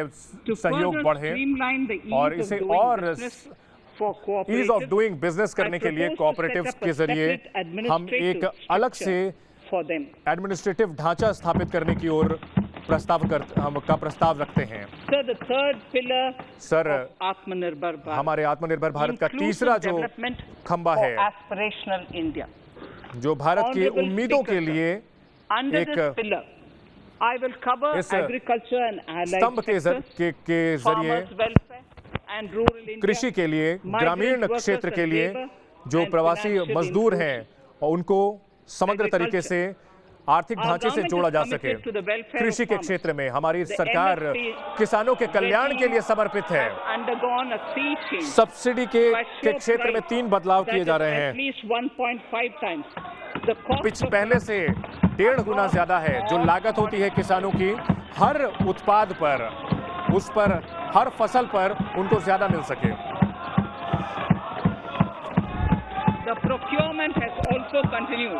जो किसानों से खरीद की जाती है उसको बढ़ाया गया है This has और resulted in सही increase तरीके से in payment पैसे to दिए जा रहे farmers हैं और किसानों को जो substantially. भुगतान है वो In case अच्छे तरीके से किया जा रहा in है। case of wheat, जो the total गेहूं की बात की amount जाए paid तो to जो farmers कुल किसानों को जो अब तक in रकम 2013-14 दी गई है 2013-14 में, माननीय स्पीकर महोदय, Honorable Speaker, माननीय sir, स्पीकर the महोदय, data that I give now जो is डेटा अब important हम for देने जा all रहे हैं वो honorable सबके लिए members जरूरी है। to सभी kindly माननीय hear. सदस्यों को इस In data, case in of आंकड़ों wheat, पर नजर डालना the जरूरी है। total amount paid to गेहूं के farmers मामले in में 2013-14 में was 33,874 33,874 करोड़ रुपए गेहूं के लिए पे किए गए। 2019-20 में ये 62,802 करोड़ रुपए भुगतान किया गया है गेहूं के लिए।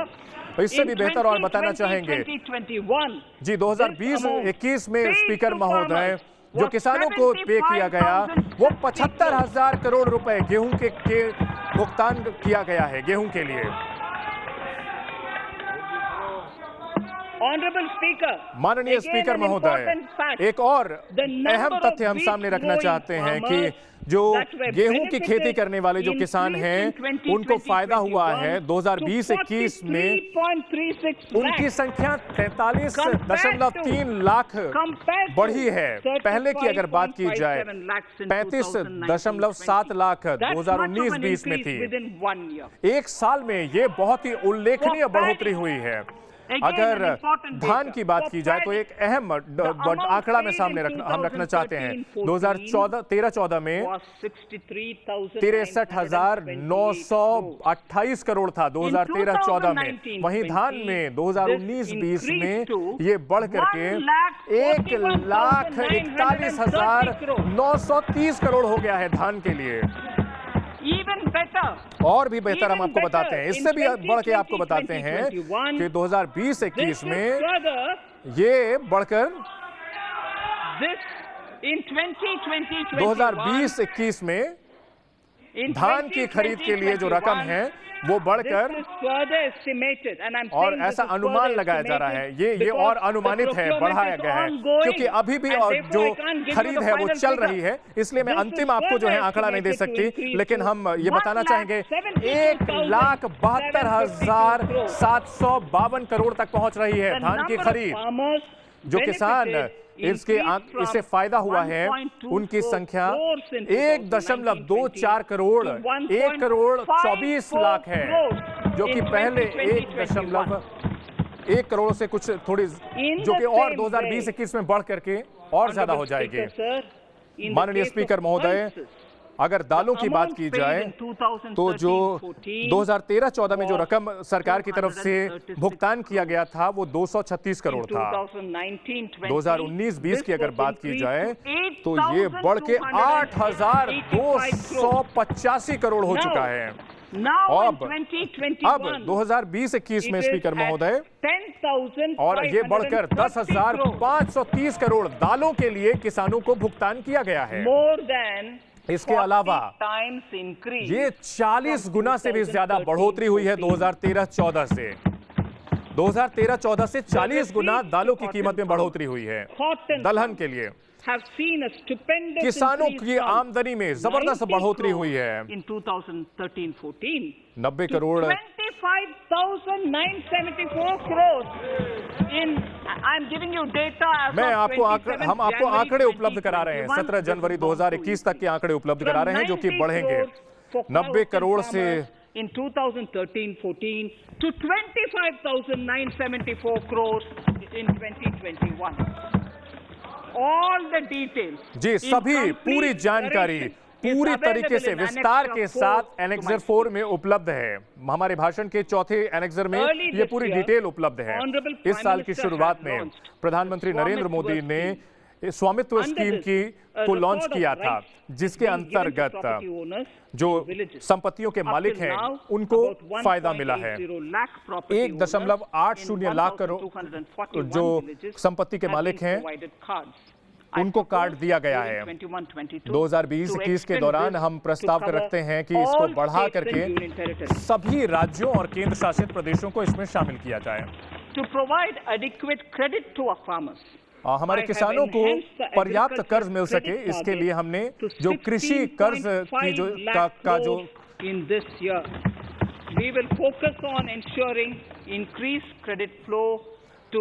किसानों को मिल सके, साथ ही साथ पशुपालन के लिए मिल सके और इसके अलावा मछली पालन के लिए मिल सके। हम जो कर्ज की सीमा है जो ग्रामीण रूरल 13,000 करोड़ से 14,000 करोड़ बढ़ाया जा रहा है। रूरल कॉर्पोरेट का फंड नाबार्ड के अंतर्गत इसको दिया जाएगा और इसमें और 5,000 करोड़ रुपए जोड़े जाएंगे।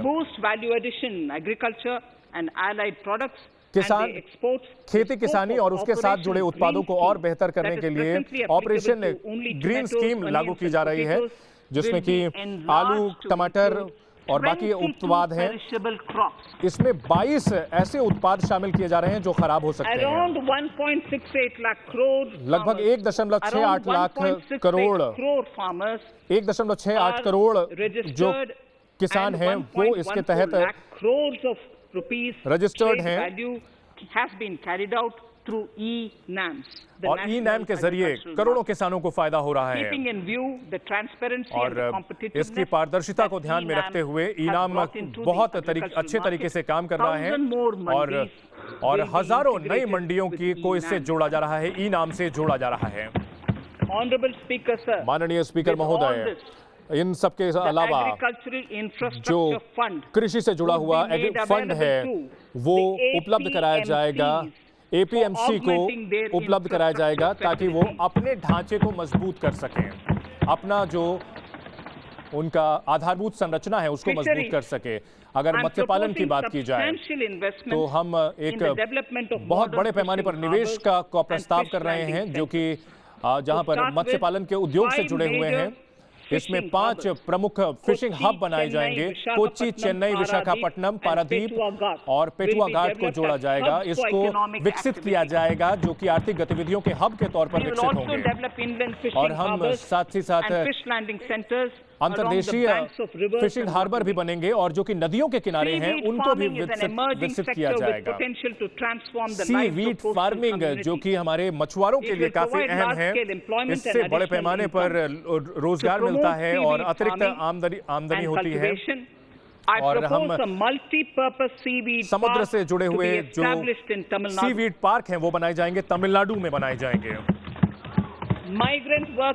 जो प्रवासी कामगार हैं और मजदूर हैं। हमने एक राष्ट्र एक कार्ड स्कीम को लॉन्च किया है ताकि वो कहीं भी देश में रहें उनको राशन मिल सकेगा। जो प्रवासी कामगार हैं खासतौर पर उनको फायदा मिलेगा, जो कि अपने परिवार से दूर रहते हैं और वो जहां कहीं भी हो राशन ले सकते हैं और उनका जो परिवार है वो बाकी का राशन अपने पैतृक स्थान पर ले सकता है।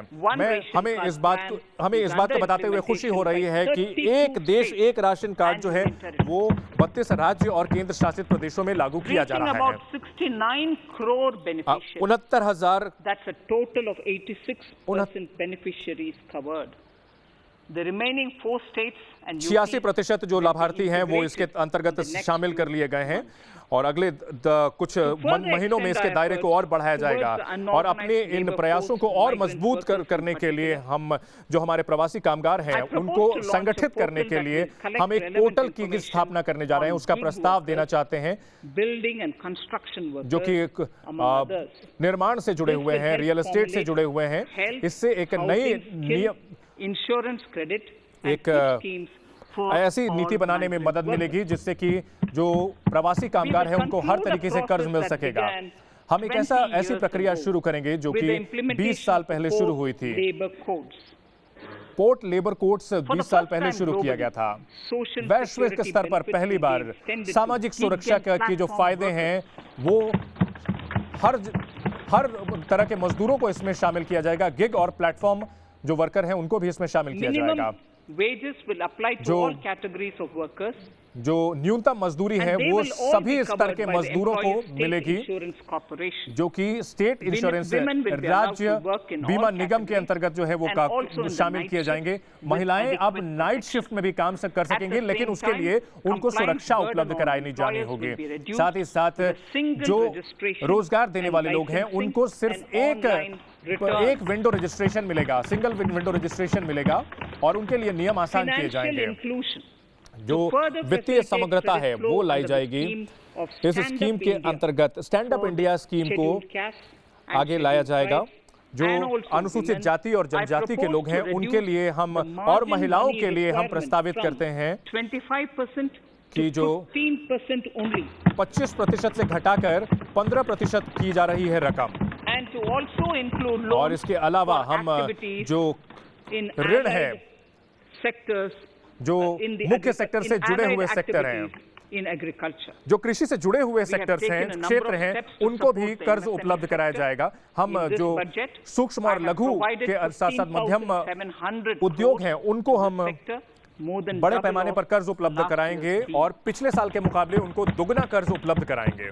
माननीय स्पीकर महोदय, और हम चौथे स्तंभ की ओर आगे बढ़ते हैं कि हमारा जो मानव संसाधन है उसको और बढ़ाया जाए। राष्ट्रीय शिक्षा नीति जो हमने प्रस्तावित किया है उसका बहुत अच्छा असर देखने को मिल रहा है। 15,000 स्कूलों को बेहतर तरीके से और जिसमें सभी राष्ट्रीय जो शिक्षा नीति है उसके सभी पहलुओं के साथ मजबूत किया जा रहा है और उन्हें उदाहरण बनाया जाएगा और वो बाकी स्कूलों को आगे बढ़ाएंगे, उनकी मेंटरिंग करेंगे और वहां उनका मार्गदर्शन करेंगे। 100 से ज्यादा नए सैनिक स्कूल स्थापित किए जाएंगे जो एनजीओ की मदद से चलाए जाएंगे।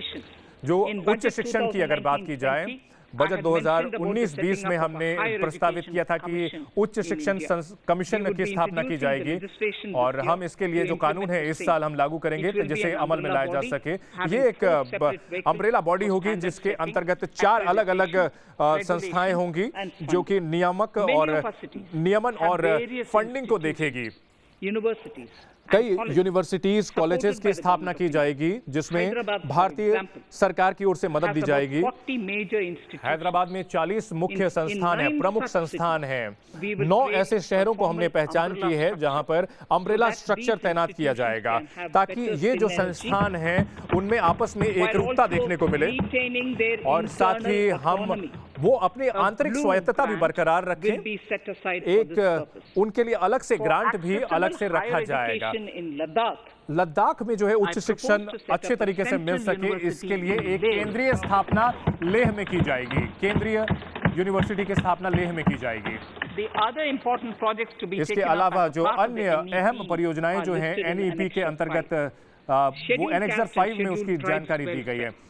We have set ourselves अनुसूचित the जाति target अनुसूचित of जाति establishing का 750 कल्याण। एकलव्य model हम residential schools 150 in our Eklavya tribal residential school की स्थापना I करेंगे propose to जो increase आदिवासी the इलाके हैं unit वहां cost पर। of each such school from हम 20 ऐसे crores, her which is what school it is का now, खर्च to 20 करोड़ से 38 बढ़ा crores, करके and for 38 hilly crore and कर रहे difficult हैं। areas to और जो 48 पहाड़ी और दुर्गम इलाके हैं वहां This would 48 help crore creating होगा robust और इससे infrastructure एक मजबूत facilities ढांचा for our हमारा tribal तैयार होगा students. जिससे कि हमारे We जो have आदिवासी revamped the छात्र हैं उनको post-matric फायदा scholarship मिलेगा। scheme हमने for the welfare छात्रवृत्ति of scheduled caste की योजना I have स्थापित also की है जो enhanced कि the central assistance in अनुसूचित this जाति के regard. छात्रों को We उसका are फायदा मिलेगा allotting और हम आवंटन कर रहे हैं 35,219 करोड़ रुपए अगले 6 साल के लिए 2025-26 के लिए 4 crores जिससे कि scheduled 4 caste करोड़ अनुसूचित जाति के छात्रों को फायदा मिलेगा।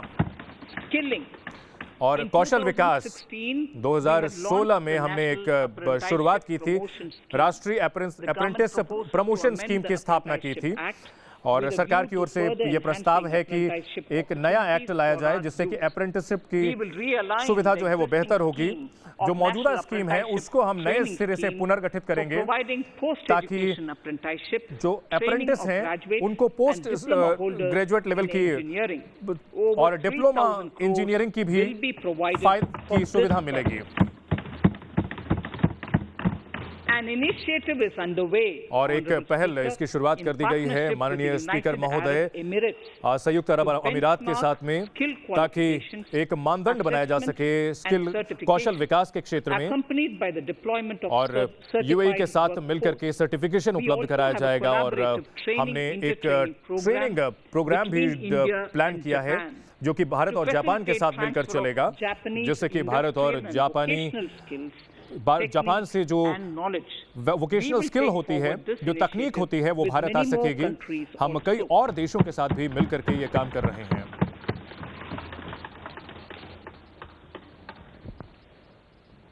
Innovation and R&D. नवाचार R&D In the research budget and speech development of की अगर बात की जाए 2019, तो 2019 के बजट स्पीच I had में announced the हमने National ऐलान किया Research था कि Foundation. राष्ट्रीय रिसर्च फाउंडेशन We have का now worked- ऐलान किया था और हमने worked out अब the modalities अब and हमने the इसके NRF सभी outlay will be इसके of 50,000 crores over 5 years. व्यावहारिकता पर हमने It will चर्चा कर ensure ली that है the और overall research ecosystem in the और हम ये country मानते हैं कि हमारे is देश में रिसर्च को with लेकर एक focus इकोसिस्टम on बनाना बहुत जरूरी है identified जिससे national कि priority thrust areas. राष्ट्रीय There has been a priority manifold there has been a प्राथमिकता manifold increase ट्रस्ट in बनाया जा digital रहा है। payments digital in the payment की recent संख्या में past. काफी बढ़ोतरी हुई है To give पिछले a कुछ further वर्ष में boost to digital और transactions, डिजिटल ट्रांजैक्शन को I और बढ़ावा earmarked देने के लिए हम 1,500 यहाँ पर for a proposed 1,500 crore scheme रुपए that will अलग से हम provide रखते हैं financial जो कि incentives ऐसी स्कीम to होगी जो कि promote digital mode of digital payment.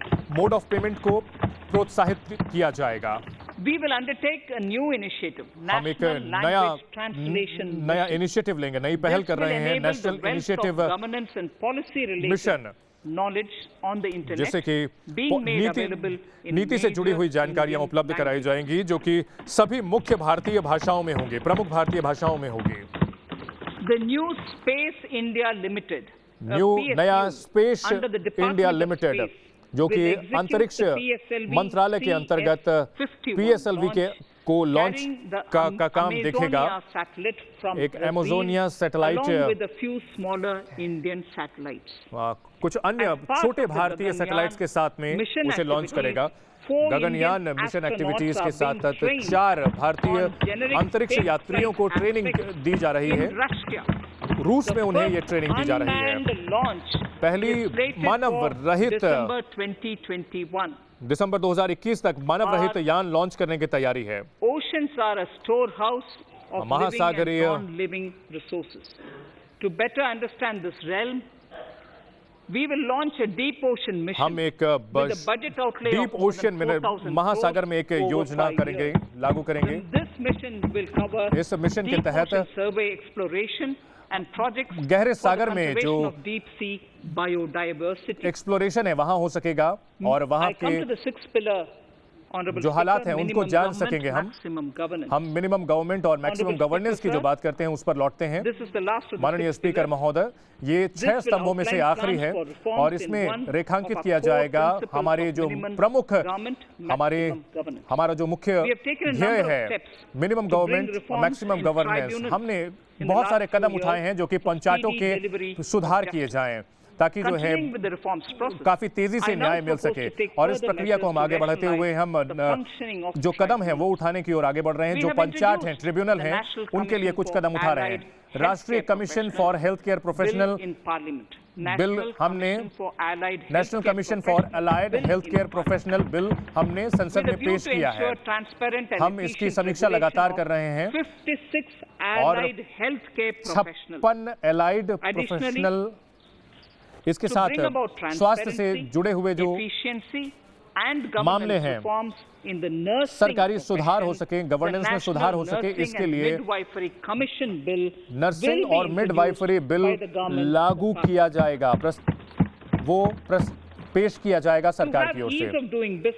Ease of doing business के लिए, व्यापार करने में आसानी हो, इसके लिए सरकारी और जो सरकारी निगम हैं, मैं एक संस्थागत ढांचा हम एक पेश करते हैं, प्रस्ताव देते हैं। किसी भी तरह की का विवाद होता है उसके लिए एक नई संस्था बनाई जाएगी जिससे कि निवेशकों में भरोसा बढ़ेगा, और जो भविष्य की जनगणना होगी वो पहली डिजिटल जनगणना होगी भारत के इतिहास में। और इस ऐतिहासिक काम के लिए हमने 3,768 करोड़ रुपए प्रस्तावित रखे हैं सिर्फ इस साल में। माननीय स्पीकर महोदय, गोवा अपना पुर्तगाल से आजादी का 75वां डायमंड जुबली मना रहा है और हम सरकार की ओर से 3,000 करोड़ रुपए गोवा के लिए प्रस्तावित करते हैं ताकि वो जश्न मना सके। हम 1,000 करोड़ रुपए का प्रस्ताव करते हैं जो चाय बागान से जुड़े हुए लोग हैं, खासतौर पर महिला और बच्चे हैं। इसका फायदा असम और वेस्ट बंगाल के चाय बागान मजदूरों को मिलेगा। एक खास स्कीम बनाई जाएगी।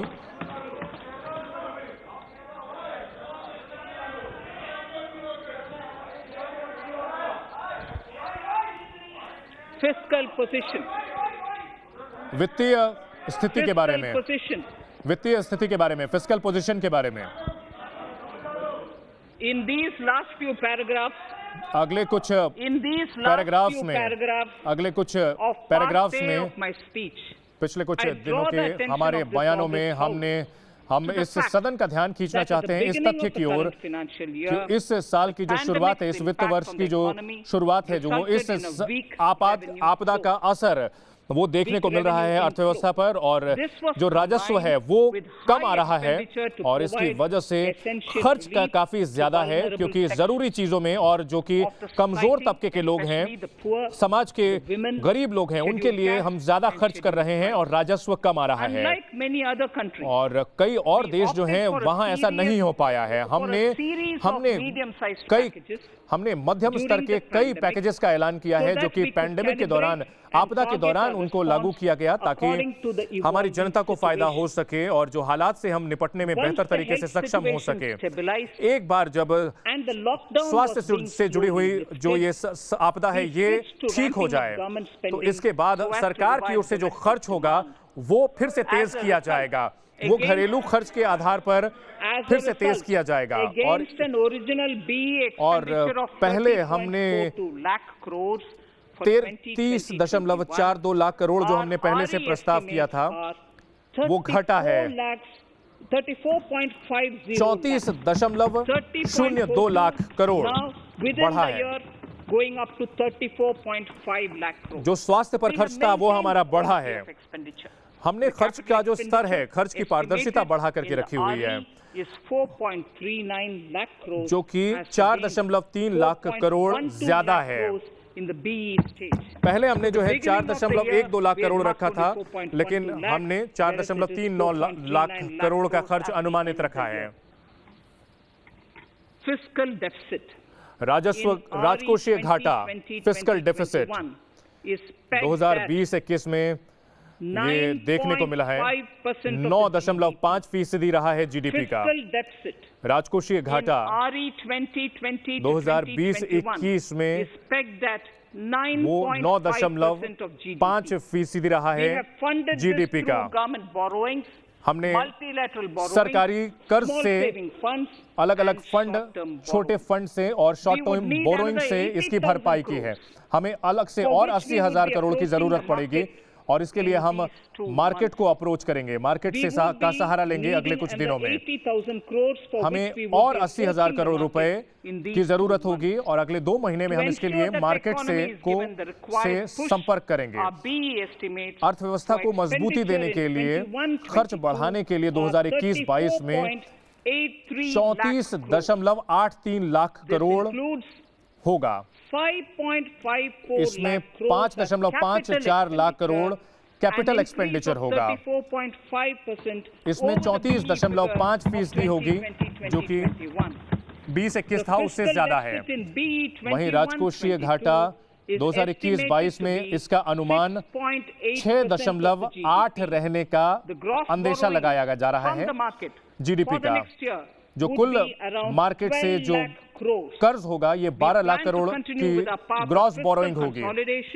हम राजकोषीय अनुशासन की ओर बढ़ रहे हैं ताकि जो राजकोषीय घाटा है उसे 4.5% 2025-26 तक इस लक्ष्य को हासिल कर लेंगे और अगले कुछ सालों में इसमें कमी देखने को मिलेगी लगातार।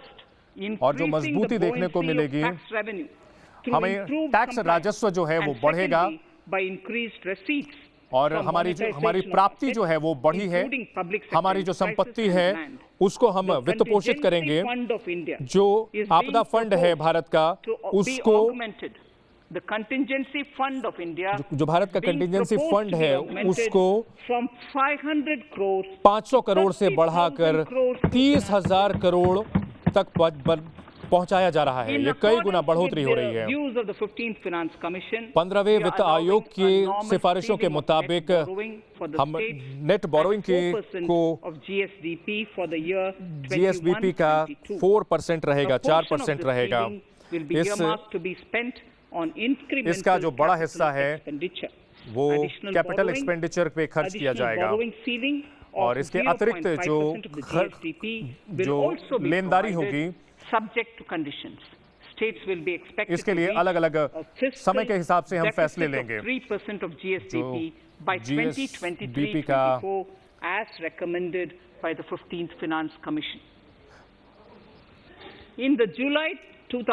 जुलाई 2019-20 के बजट में हमने एक एक्स्ट्रा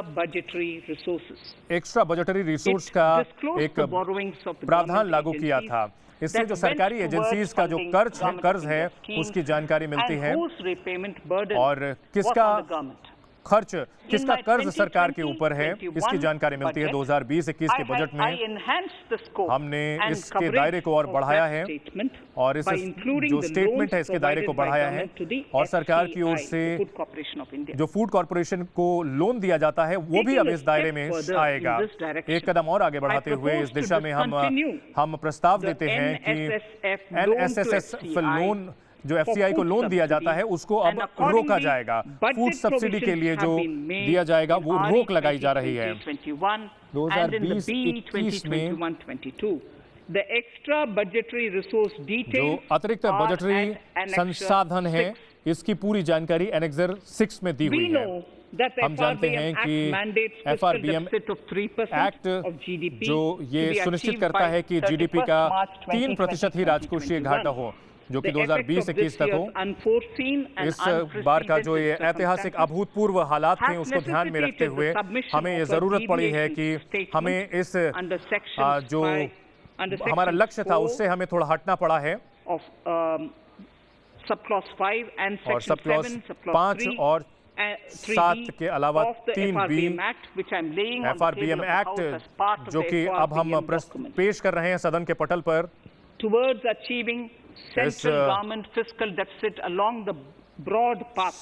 that I have केंद्र already सरकार का जो indicated, राजकोषीय घाटे का I will be लक्ष्य है introducing उसको an हासिल करने के लिए amendment to the हम एक FRBM बदलाव ला रहे हैं।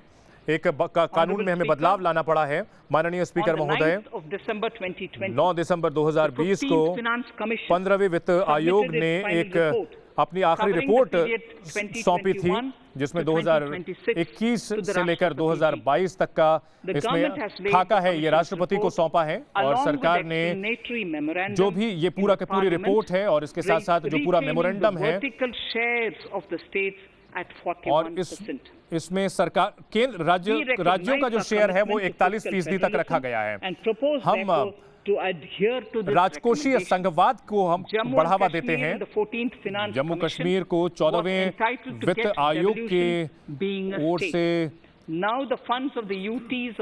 राज्य नहीं रहा है और अब जो केंद्र शासित राज्य है लद्दाख और जम्मू कश्मीर, उनको केंद्र की ओर से वित्त दिया जाएगा।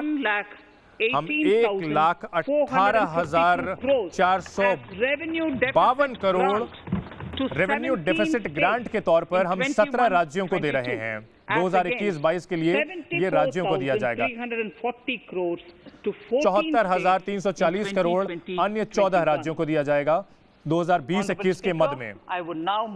माननीय स्पीकर, अब हम अपने बजट के अपने भाषण के दूसरे खंड की ओर बढ़ते हैं।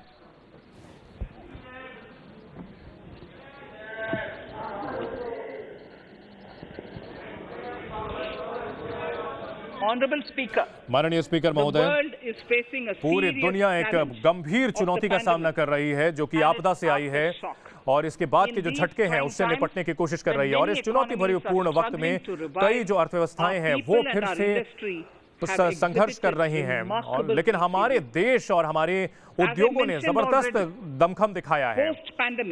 आपदा के बाद दुनिया का एक नया क्रम सामने आएगा, एक ऐसा जिसमें एशिया सबसे अहम स्थान हासिल करेगा दुनिया में और भारत के पास एक नेतृत्व करने का मौका होगा। और ऐसे हालात में हमारा जो टैक्स सिस्टम है वो पारदर्शी होना चाहिए, मजबूत होना चाहिए, प्रभावी होना चाहिए और इससे जो है रोजगार के मौके बढ़ने चाहिए। साथ ही साथ हमारे जो टैक्स दाता हैं, टैक्स पेयर हैं, उन पर कम से कम बोझ पड़ना चाहिए। हम तिरुवल्लुवर का शब्द लेना चाहते हैं।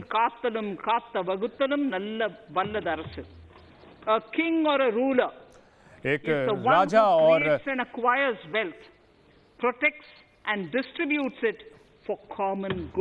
एक राजा जो कि धन अर्जित करता है वो आम लोगों के फायदे के लिए उसको खर्च करता है। जो डायरेक्ट टैक्स है उसके लिए प्रपोजल हम देना चाहते हैं।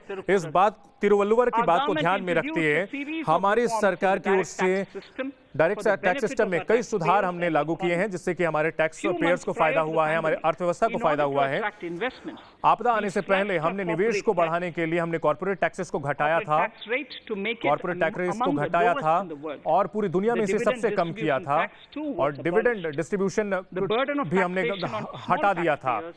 और जो छोटे टैक्स पेयर हैं उनको रिबेट हमने बढ़ाया था। 2020 में जो टैक्स रिटर्न फाइल करने वालों की संख्या 6.48 करोड़ बढ़कर पहुंच गए थे। पहले ये 3.3 करोड़ थे। डायरेक्ट टैक्स प्रबंधन की अगर बात की जाए हमने ऐसी सुविधा दी है कि जिसमें कि फेसलेस तरीके से काम होगा। हम सरलीकरण करना चाहते हैं ताकि नियमों का सही तरीके से पालन हो सके। सीनियर सिटीजन जो बुजुर्ग हैं उनको फायदा हो और हम डायरेक्ट टैक्स के जो प्रपोजल हैं इनकी शुरुआत करते हैं। हम सीनियर सिटीजन के लिए जानकारी देना चाहते हैं जो उनकी बुनियादी सुविधाएं हैं उनको फायदा मिले और उनको और आजादी के 75वें साल में हमारे जो बुजुर्ग हैं वो अपने नए सिरे से दमखम के साथ हमारे राष्ट्र निर्माण में लगे हुए हैं। जो 75 साल के हमारे जो सीनियर सिटीजन हैं उनके ऊपर के लिए जिनको सिर्फ पेंशन और उनको सूद से पैसे मिलते हैं, ब्याज से पैसे मिलते हैं, उनको छूट मिलेगी, उनको पूरी तरह से छूट मिलेगी 75 साल से ऊपर के जो लोग हैं। The paying bank will deduct the necessary tax on their income. Reduction in bank time जो है उनको for income tax deduction proceedings. कटौती करेगा। और Very key announcement, if I use एक to बहुत अहम चीज है जो कि आपको Honorable Speaker, ध्यान से सुननी चाहिए। माननीय Presently, an speaker, assessment can be फिलहाल जो reopened assessment up to 6 years and 6 in साल serious तक tax का fraud रीओपन cases किया जा सकता है, for और up to अगर जो 10 गंभीर years.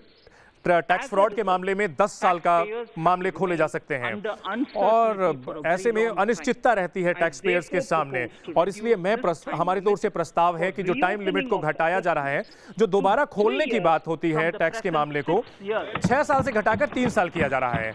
अब 6 साल से घटाकर 3 साल तक ही पुराने मामले खोले जा सकेंगे टैक्स के मामले में। और वहीं गंभीर टैक्स की चोरी के जो मामले होते हैं, जब बहुत जरूरी होगा जब सबूत होगा कि जिसमें रकम छुपाई गई, 50 लाख से ज्यादा की रकम 1 साल में छुपाई गई होगी, जो गंभीर टैक्स चोरी के मामले जिसमें कि ये सबूत होगा कि 50 लाख से ज्यादा 1 साल में रकम छुपाई गई है, इसी को ओपन किया जा सकेगा 10 साल तक।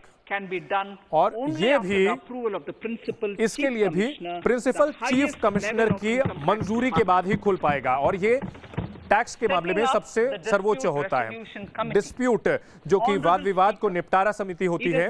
माननीय स्पीकर महोदय, ये सरकार की संकल्पना है, ये सरकार का संकल्प है कि जो मौजूदा टैक्स सिस्टम है उसको और बेहतर किया जाए। सरकार टैक्सेशन सिस्टम को बेहतर कर रही है। विश्वास स्कीम लाई थी जिससे कि टैक्स पेयर के पास ये मौका था कि वो लंबे समय से उनका जो पेंडिंग चल रहा था टैक्स डिस्प्यूट, उनको निपटाया जा सके। और टैक्स पेयर ने बहुत अच्छा, इसमें बहुत अच्छी प्रतिक्रिया दी है। 1,10,000 टैक्स पेयर ने इसके लिए इसको स्वीकार किया है और टैक्स से जुड़े जो विवाद थे उसको निपटाया, और 85,000 करोड़ रुपए इसके अंतर्गत भारत को, सरकार को हासिल हुए हैं। और जो मुकदमेबाजी होती है छोटे टैक्स पेयर्स की, हम एक और प्रस्तावित करते हैं। एक टैक्स रिजोल्यूशन कमेटी होगी जो कि जिसमें कहीं भी किसी का अफसरों से आमना सामना नहीं होगा, पारदर्शिता होगी, जवाबदेही होगी। जिसकी भी टैक्सेबल इनकम है, 50 लाख तक की टैक्सेबल इनकम है, और डिस्प्यूटेड इनकम जिस पर विवाद है 10 लाख रुपए तक का, वो इस कमेटी के साथ संपर्क कर सकता है। IT-80 जिसमें कि अफसरों से कोई सामना नहीं होगा। हम इस बात को लेकर के समर्पित हैं कि टैक्स की व्यवस्था जो है वो बिल्कुल फेसलेस होगी, जिसमें कोई संपर्क नहीं होगा, और इसे हम एक आगे बढ़ाएंगे अगले साल। इनकम टैक्स एपेलेट ट्राइब्यूनल को फेसलेस हम बना रहे हैं, जिसमें किसी अफसर से आमना सामना नहीं होगा। इनकम टैक्स एपेलेट ट्रिब्यूनल जो है वो, उसके साथ किसी भी तरह का जो संपर्क होगा, जो कि कम्युनिकेशन होगा, संवाद होगा, वो इलेक्ट्रॉनिक तरीके से होगा, और अधिक से अधिक वीडियो कॉन्फ्रेंसिंग के साथ किया जा सकता है। जो छूट दी जा रही है एनआरआई को, जो नॉन रेसिडेंट इंडियंस जब भारत लौटते हैं, उनके साथ उनकी जो रकम होती है जो कि विदेश में उन्होंने कमाई है, रिटायरमेंट अकाउंट में कमाई है, उसको लेकर विवाद होता है। और टैक्सेशन के जो का दौर होता है अवधि में, उसमें बदलाव, उसमें गड़बड़ियां देखने को मिलती हैं।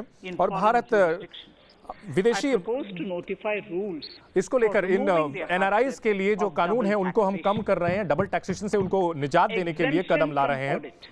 ऑडिट से उनको छूट मिलेगी। अगर आपका टर्नओवर 1 करोड़ से ज्यादा है तो आपका अकाउंट ऑडिट कराना पड़ता है। फरवरी 2020 के बजट में हमने इस टैक्स ऑडिट की सीमा को 5 करोड़ तक बढ़ा दिया था। 95% of their transactions digitally. जो कि 95% अपना डिजिटल रखते हैं, उनको फायदा होगा। और जो लोग डिजिटल इस्तेमाल कर रहे हैं, डिजिटल मोड ऑफ पेमेंट इस्तेमाल करते हैं, उनकी सीमा को और बढ़ा रहे हैं, और वो 5 करोड़ से बढ़ाकर 10 करोड़ की जा रही है, 5 करोड़ से बढ़ाकर 10 करोड़ की जा रही है। जो लोग अपना 95% ट्रांजैक्शन डिजिटल रखेंगे, डिविडेंड जो मिलता है उसमें राहत देने की बात कर रहे हैं। हमने पिछली बार डिविडेंड डिस्ट्रीब्यूशन टैक्स को खत्म कर दिया था ताकि जो निवेशक हैं उनको फायदा हो। जो निवेशक हैं उनको, खाता धारकों को मिले इसका फायदा। और हम इसको और सरलीकृत करने के लिए डिविडेंड पेमेंट को, वो टीडीएस से छूट मिलेगी।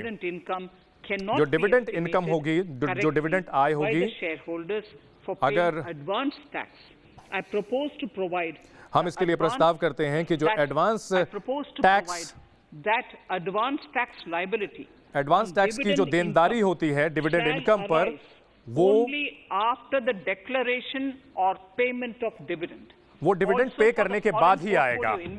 जो विदेशी पोर्टफोलियो के निवेशक हैं उनके लिए भी हम ये बताना चाहेंगे कि टैक्स पर, डिविडेंड पर जो टैक्स डिडक्शन होगा वो लोअर ट्रीटी रेट के तहत होगा, निचले ट्रीटी रेट पर होगा।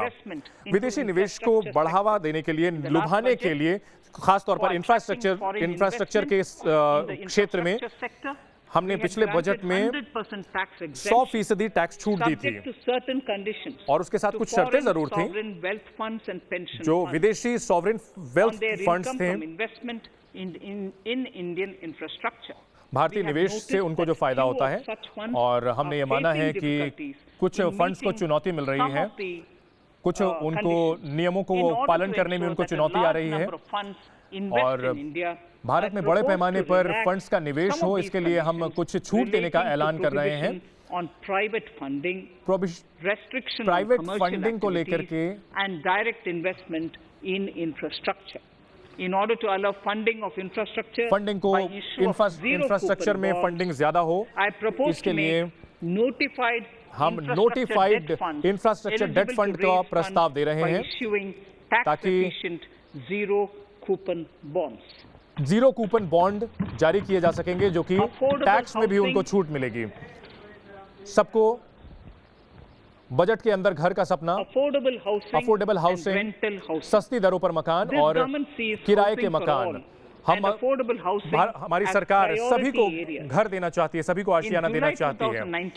जुलाई 2019 के बजट में हमने एक अतिरिक्त छूट उपलब्ध कराई थी, कटौती उपलब्ध कराई थी, जिसमें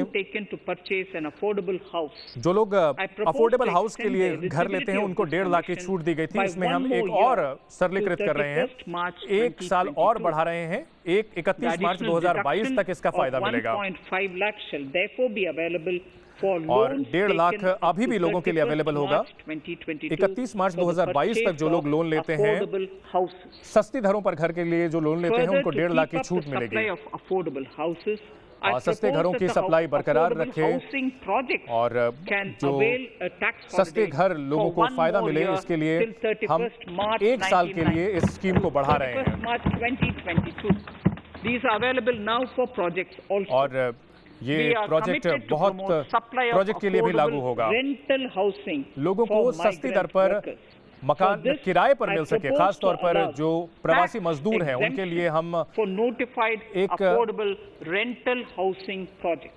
जो रेंटल हाउसिंग के प्रोजेक्ट होंगे, जो नोटिफाइड होंगे, उनको टैक्स में छूट मिलेगी, आईएफएससी में छूट मिलेगी। जैसा कि हमने बजट की शुरुआत में बताया कि सरकार इस बात को लेकर समर्पित है कि अंतर्राष्ट्रीय जो वित्तीय सेवाएं हैं वो बेहतर हों, ताकि भारत जो है ग्लोबल फाइनेंशियल हब बन सके।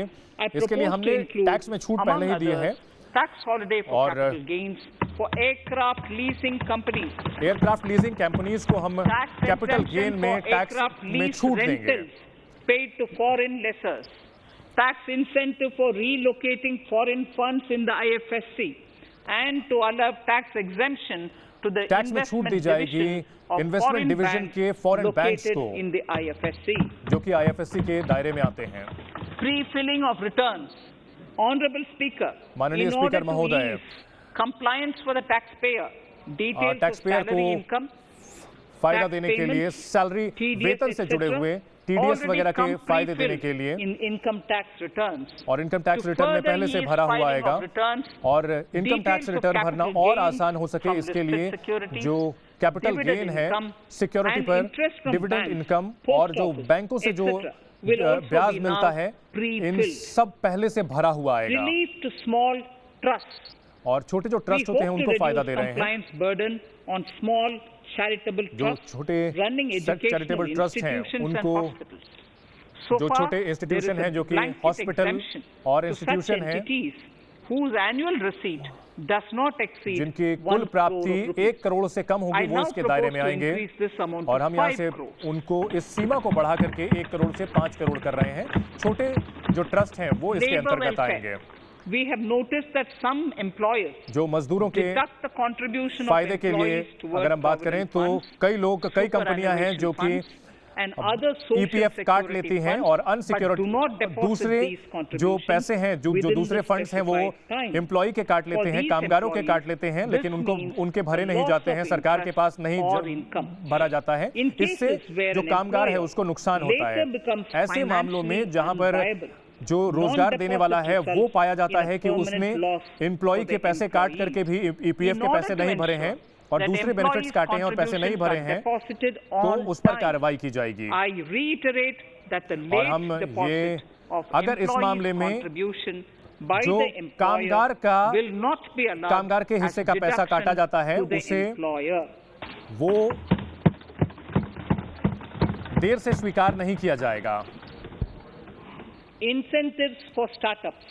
स्टार्टअप के लिए इंसेंटिव दिया जाएगा। In order to incentivize startups को फायदा देने के लिए, देश में बढ़ावा देने के लिए हम प्रस्ताव देते हैं कि टैक्स हॉलिडे का दावा करने के लिए स्टार्टअप को 1 साल की और मोहलत दी जा रही है। 2022 तक इस दायरे को बढ़ाया जा रहा है और स्टार्टअप्स को जो फंडिंग होती है उनको फायदा बढ़ाने के लिए जो कैपिटल गेन से छूट है उसको भी 1 साल बढ़ाया जा रहा है। 2022 तक के लिए इसे बढ़ाया जा रहा है। और हम इनडायरेक्ट अप्रत्यक्ष कर के क्षेत्र में आ रहे हैं, जीएसटी के क्षेत्र में आ रहे हैं, बात करते हैं। हम अप्रत्यक्ष टैक्स के बारे में बताएं उससे पहले हम सदन के बारे में सदन को बताना चाहेंगे। जीएसटी के बारे में 4 साल हो चुके हैं और हमने कई कदम उठाए हैं और इसे और बेहतर और सरलीकृत करने के लिए कुछ कदम जो हमने उठाए गए हैं, जिसमें nil return through SMS and monthly payment for small taxpayers, electronic invoice को भी इसमें हमने शामिल किया है। वैलिडेटेड इनपुट टैक्स सिस्टम हमने शामिल किया है। पहले से भरा हुआ जीएसटी टैक्स रिटर्न और जो क्षमता जीएसटीएन सिस्टम की क्षमता को बढ़ाया गया है। हमने इसके अलावा डीप एनालिटिक भी तैनात किया है। आर्टिफिशियल इंटेलिजेंस को तैनात किया गया है ताकि जो लोग टैक्स चोरी कर रहे हैं और जो फेक बिलिंग, नकली बिलिंग कर रहे हैं, उनको पकड़ने के लिए आर्टिफिशियल इंटेलिजेंस लागू कर रहे हैं और उनके खिलाफ हम खास अभियान चला रहे हैं और इसका नतीजा देखने को मिल रहा है। और हमने अभूतपूर्व हमारे पास जमा हुआ है और पिछले कुछ महीनों में जीएसटी में जबरदस्त वृद्धि देखने को मिली है। जीएसटी परिषद ने जो छोटे मोटे मुद्दे हैं उनको हम ठीक करने की कोशिश कर रहे हैं और हम ये सदन को यकीन दिलाना चाहते हैं कि जीएसटी को हम आगे और सरलीकृत करने के लिए, आसान करने के लिए आगे बढ़ेंगे और इसमें इन्वर्टेड ड्यूटी स्ट्रक्चर को भी लागू किया जाएगा। कस्टम ड्यूटी को जो है सही तरीके से लागू किया जाएगा। हमारी जो कस्टम ड्यूटी की जो नीति है इसमें हमारे पास 2 लक्ष्य होने चाहिए। हमारी स्थानीय नीति है, स्थानीय उपक्रमों को फायदा मिले और हम वैश्विक चेन का भी हिस्सा बने और हमारी जो अब हम जो है कच्चा माल हमारे उत्पादकों को मिल सके ये सुनिश्चित कर रहे हैं। और हमने कस्टम ड्यूटी का जो ढांचा है उसको हम पूरी तरह से सुधार रहे हैं, आमूलचूल बदलाव कर रहे हैं और इसमें 80 बदलाव किए हैं। और हमारे और इस मामले में हमें जनता का भी काफी सुझाव मिला है। बड़े पैमाने पर लोगों ने सुझाव दिया है और लगभग 400 जो पुरानी छूट हैं हम प्रस्ताव देते हैं। हम 400 पुरानी जो छूट हैं उनकी समीक्षा कर रहे हैं और हम विस्तृत चर्चा के साथ इसको हम अंजाम देंगे और 1 अक्टूबर 2021 तक एक नए सिरे से जो ड्यूटी का ढांचा है वो लेकर आएंगे जिसमें कि किसी तरह की उगाही नहीं होगी। कोई भी कुछ नई जो है ड्यूटी में छूट भी हम उपलब्ध कराएंगे और ये 31 मार्च जो इशू करने के अगले 2 साल तक लागू होगा। इलेक्ट्रॉनिक और मोबाइल फोन का जो उद्योग है, जो हमारे स्वदेशी मोबाइल उत्पादक हैं वो बड़ी संख्या में बढ़े हैं और हम मोबाइल का निर्यात कर रहे हैं, चार्जर का निर्यात कर रहे हैं। हम घरेलू क्षमता को बढ़ाने के लिए मोबाइल के पार्ट्स और सब पार्ट्स भी, मतलब छोटे छोटे पुर्जे भी निर्यात कर रहे हैं और इसके लिए हम टैक्स काफी कम कर रहे हैं। इसमें 0 से लेकर 2.5 तक की 5% तक की कम टैक्स चार्ज कर रहे हैं। एमएसएमई यानी लघु और मध्यम उद्योगों की अगर बात की जाए तो उनको अयस्क की कमी से जो जूझना पड़ रहा है, कच्चे माल की कमी से जूझना पड़ रहा है। लोहे और अलॉय स्टील की बात अगर करें तो उनके टैक्स में कमी की जा रही है और इसका फायदा एमएसएमई सेक्टर के से जुड़ी कंपनियों को होगा। 31 मार्च 2022 तक ये छूट लागू रहेगी। इसके अलावा एबीडी और सीबीडी को हटाया जा रहा है। कुछ जो स्टील उत्पाद हैं उन पर हम एबीडी और सीबीडी को हटा रहे हैं। और इसके अलावा जो लोग रिसाइकलिंग करते हैं यानी उसका पुनर्चक्रण करते हैं उसको 5% से घटाकर 2% किया जा रहा है टैक्स। टेक्सटाइल सेक्टर के लिए भारत में बड़े पैमाने पर रोजगार के मौके उपलब्ध कराता है और ऐसे में जो ड्यूटी है, जो आयात शुल्क है, उसको घटाने की जरूरत है। जो लोग हम नायलॉन चेन का प्रस्ताव दे रहे हैं जो कि मनुष्य निर्मित, मानव निर्मित फाइबर है, उनके लिए बीसीडी रेट में कमी की जा रही है। नायलॉन चिप, नायलॉन फाइबर और जो यान होता है उससे टेक्सटाइल इंडस्ट्री को फायदा मिलेगा। कुल मिलाकर के हमारे निर्यात को फायदा होगा। केमिकल्स की अगर बात की जाए तो हमने कस्टम ड्यूटी को नए सिरे से परिभाषित किया है ताकि जो है लोगों को फायदा हो, उद्योगों को फायदा हो। हम कस्टम ड्यूटी को घटा रहे हैं, नाफ्टा पर घटा रहे हैं, 2.5% से घटाकर उसे सही करेंगे। सोने और चांदी को 12.5% से 2019 में हमने इसको बढ़ाया था और इससे जो है इस धातु की कमी हुई थी और हम पिछले मुद्दे पर लाने के लिए सोने और चांदी पर आयात शुल्क कम कर रहे हैं। सौर ऊर्जा की अगर बात की जाए तो भारत की जो घरेलू जो क्षमता है वो काफी बढ़ रही है। हमारे मैन्युफैक्चरिंग प्लांट तो काफी बढ़ रहे हैं, हमारे सोलर प्लांट काफी बड़े पैमाने पर हम उत्पाद कर रहे हैं। हम स्थानीय उत्पाद को बढ़ाने के लिए हम ड्यूटी को बढ़ा रहे हैं, 5 से बढ़ाकर 12% कर रहे हैं। सोलर लैंटर्न यानी जो सौर ऊर्जा से चलने वाले लालटेन है उस पर ड्यूटी को बढ़ाया जा रहा है। ऑटो पार्ट्स पर हेवी कैपिटल जो भारी उद्योग से जुड़े जो उत्पाद हैं वो हम बना सकते हैं। हालांकि हम ड्यूटी रेट्स को हम सुधार कर रहे हैं, तुरंत हम इसे लागू कर रहे हैं। पहले जो छूट दी गई थी टनल बोरिंग मशीन पर, इस पर अब कस्टम ड्यूटी लगेगी 7.5% की और इस पर 12.5% की ड्यूटी भी लगेगी। हम कस्टम ड्यूटी कुछ और ऑटो पार्ट्स पर भी बढ़ा रहे हैं, 15% कर रहे हैं ताकि वो जो है सामान्य दरों पर उपलब्ध हो सके। एमएसएमई प्रोडक्ट्स की अगर बात की जाए तो हमारी ओर से प्रस्ताव दिया जा रहा है, कुछ चेंजेस किए जा रहे हैं, कुछ बदलाव किए जा रहे हैं। हम जो ड्यूटी है उसको बढ़ा रहे हैं और प्लास्टिक बिल्डरवेयर पर बढ़ा रहे हैं। We increase it from 5 to 15%. हम 5 से बढ़ाकर इसको 15% कर रहे हैं। जो छूट दी जा रही थी उसको अब हम सही कर रहे हैं, वो जरूरत के मुताबिक किया जाएगा। हमारे जो चमड़ा उद्योग के, प्लास्टिक के और गारमेंट के जो हमारे निर्यातक हैं उनको फायदा पहुंचाने की कोशिश करेंगे। हमारे एमएसएमई को फायदा हो। कुछ उत्पादों पर जो आयात था उसमें जो छूट मिलती थी उसको हटा रहे हैं। अच्छे उत्पाद को एमएसएमई जो हम कस्टम ड्यूटी बढ़ा रहे हैं, जो कि फिनिश्ड जो स्टोन थे, जो कि तैयार स्टोन थे, उन पर हम ड्यूटी को, छूट को हटा रहे हैं। जो कृषि उत्पाद हैं, हमारे कृषि उत्पाद हम किसानों को फायदा पहुंचाने के लिए जो आयात है उसको 0 से 1% बढ़ा रहे हैं। वहीं सिल्क यार्न पर 10 से 15% बढ़ा रहे हैं। जो छूट दी जा रही थी इथाइल अल्कोहल पर जो छूट दी जा रही थी उसको हटा रहे हैं। इससे किसानों को फायदा होगा। 15% on items like maize, bran, rice bran, oil cake and animal feed. जो विदेश से मंगाया जाता है उन सब पे अब छूट मिलने थी वो खत्म होगी। जो कृषि से जुड़ा हुआ ढांचा है वो बेहतर हो, हम उत्पाद बढ़ा सकें ताकि कृषि से जुड़ा हुआ जो उत्पाद है उसको बढ़ा सकें। हमारे फार्मर्स को, हमारे किसानों को फायदा मिलेगा और इन संसाधनों को आगे बढ़ने के लिए, उपलब्ध कराने के लिए एक एक इंफ्रास्ट्रक्चरल सेस लगाया जाएगा, डेवलपमेंटल सेस लगाया जाएगा बहुत छोटे पैमाने पर उत्पादों पर, लेकिन हम यहाँ पर इस सेस को लगाते हुए हम ये ध्यान रख रहे हैं कि उत्पादकों जो उपभोक्ता है उन पर ज्यादा चीजों पर खर्च ना पड़े, उन पर बोझ ना पड़े।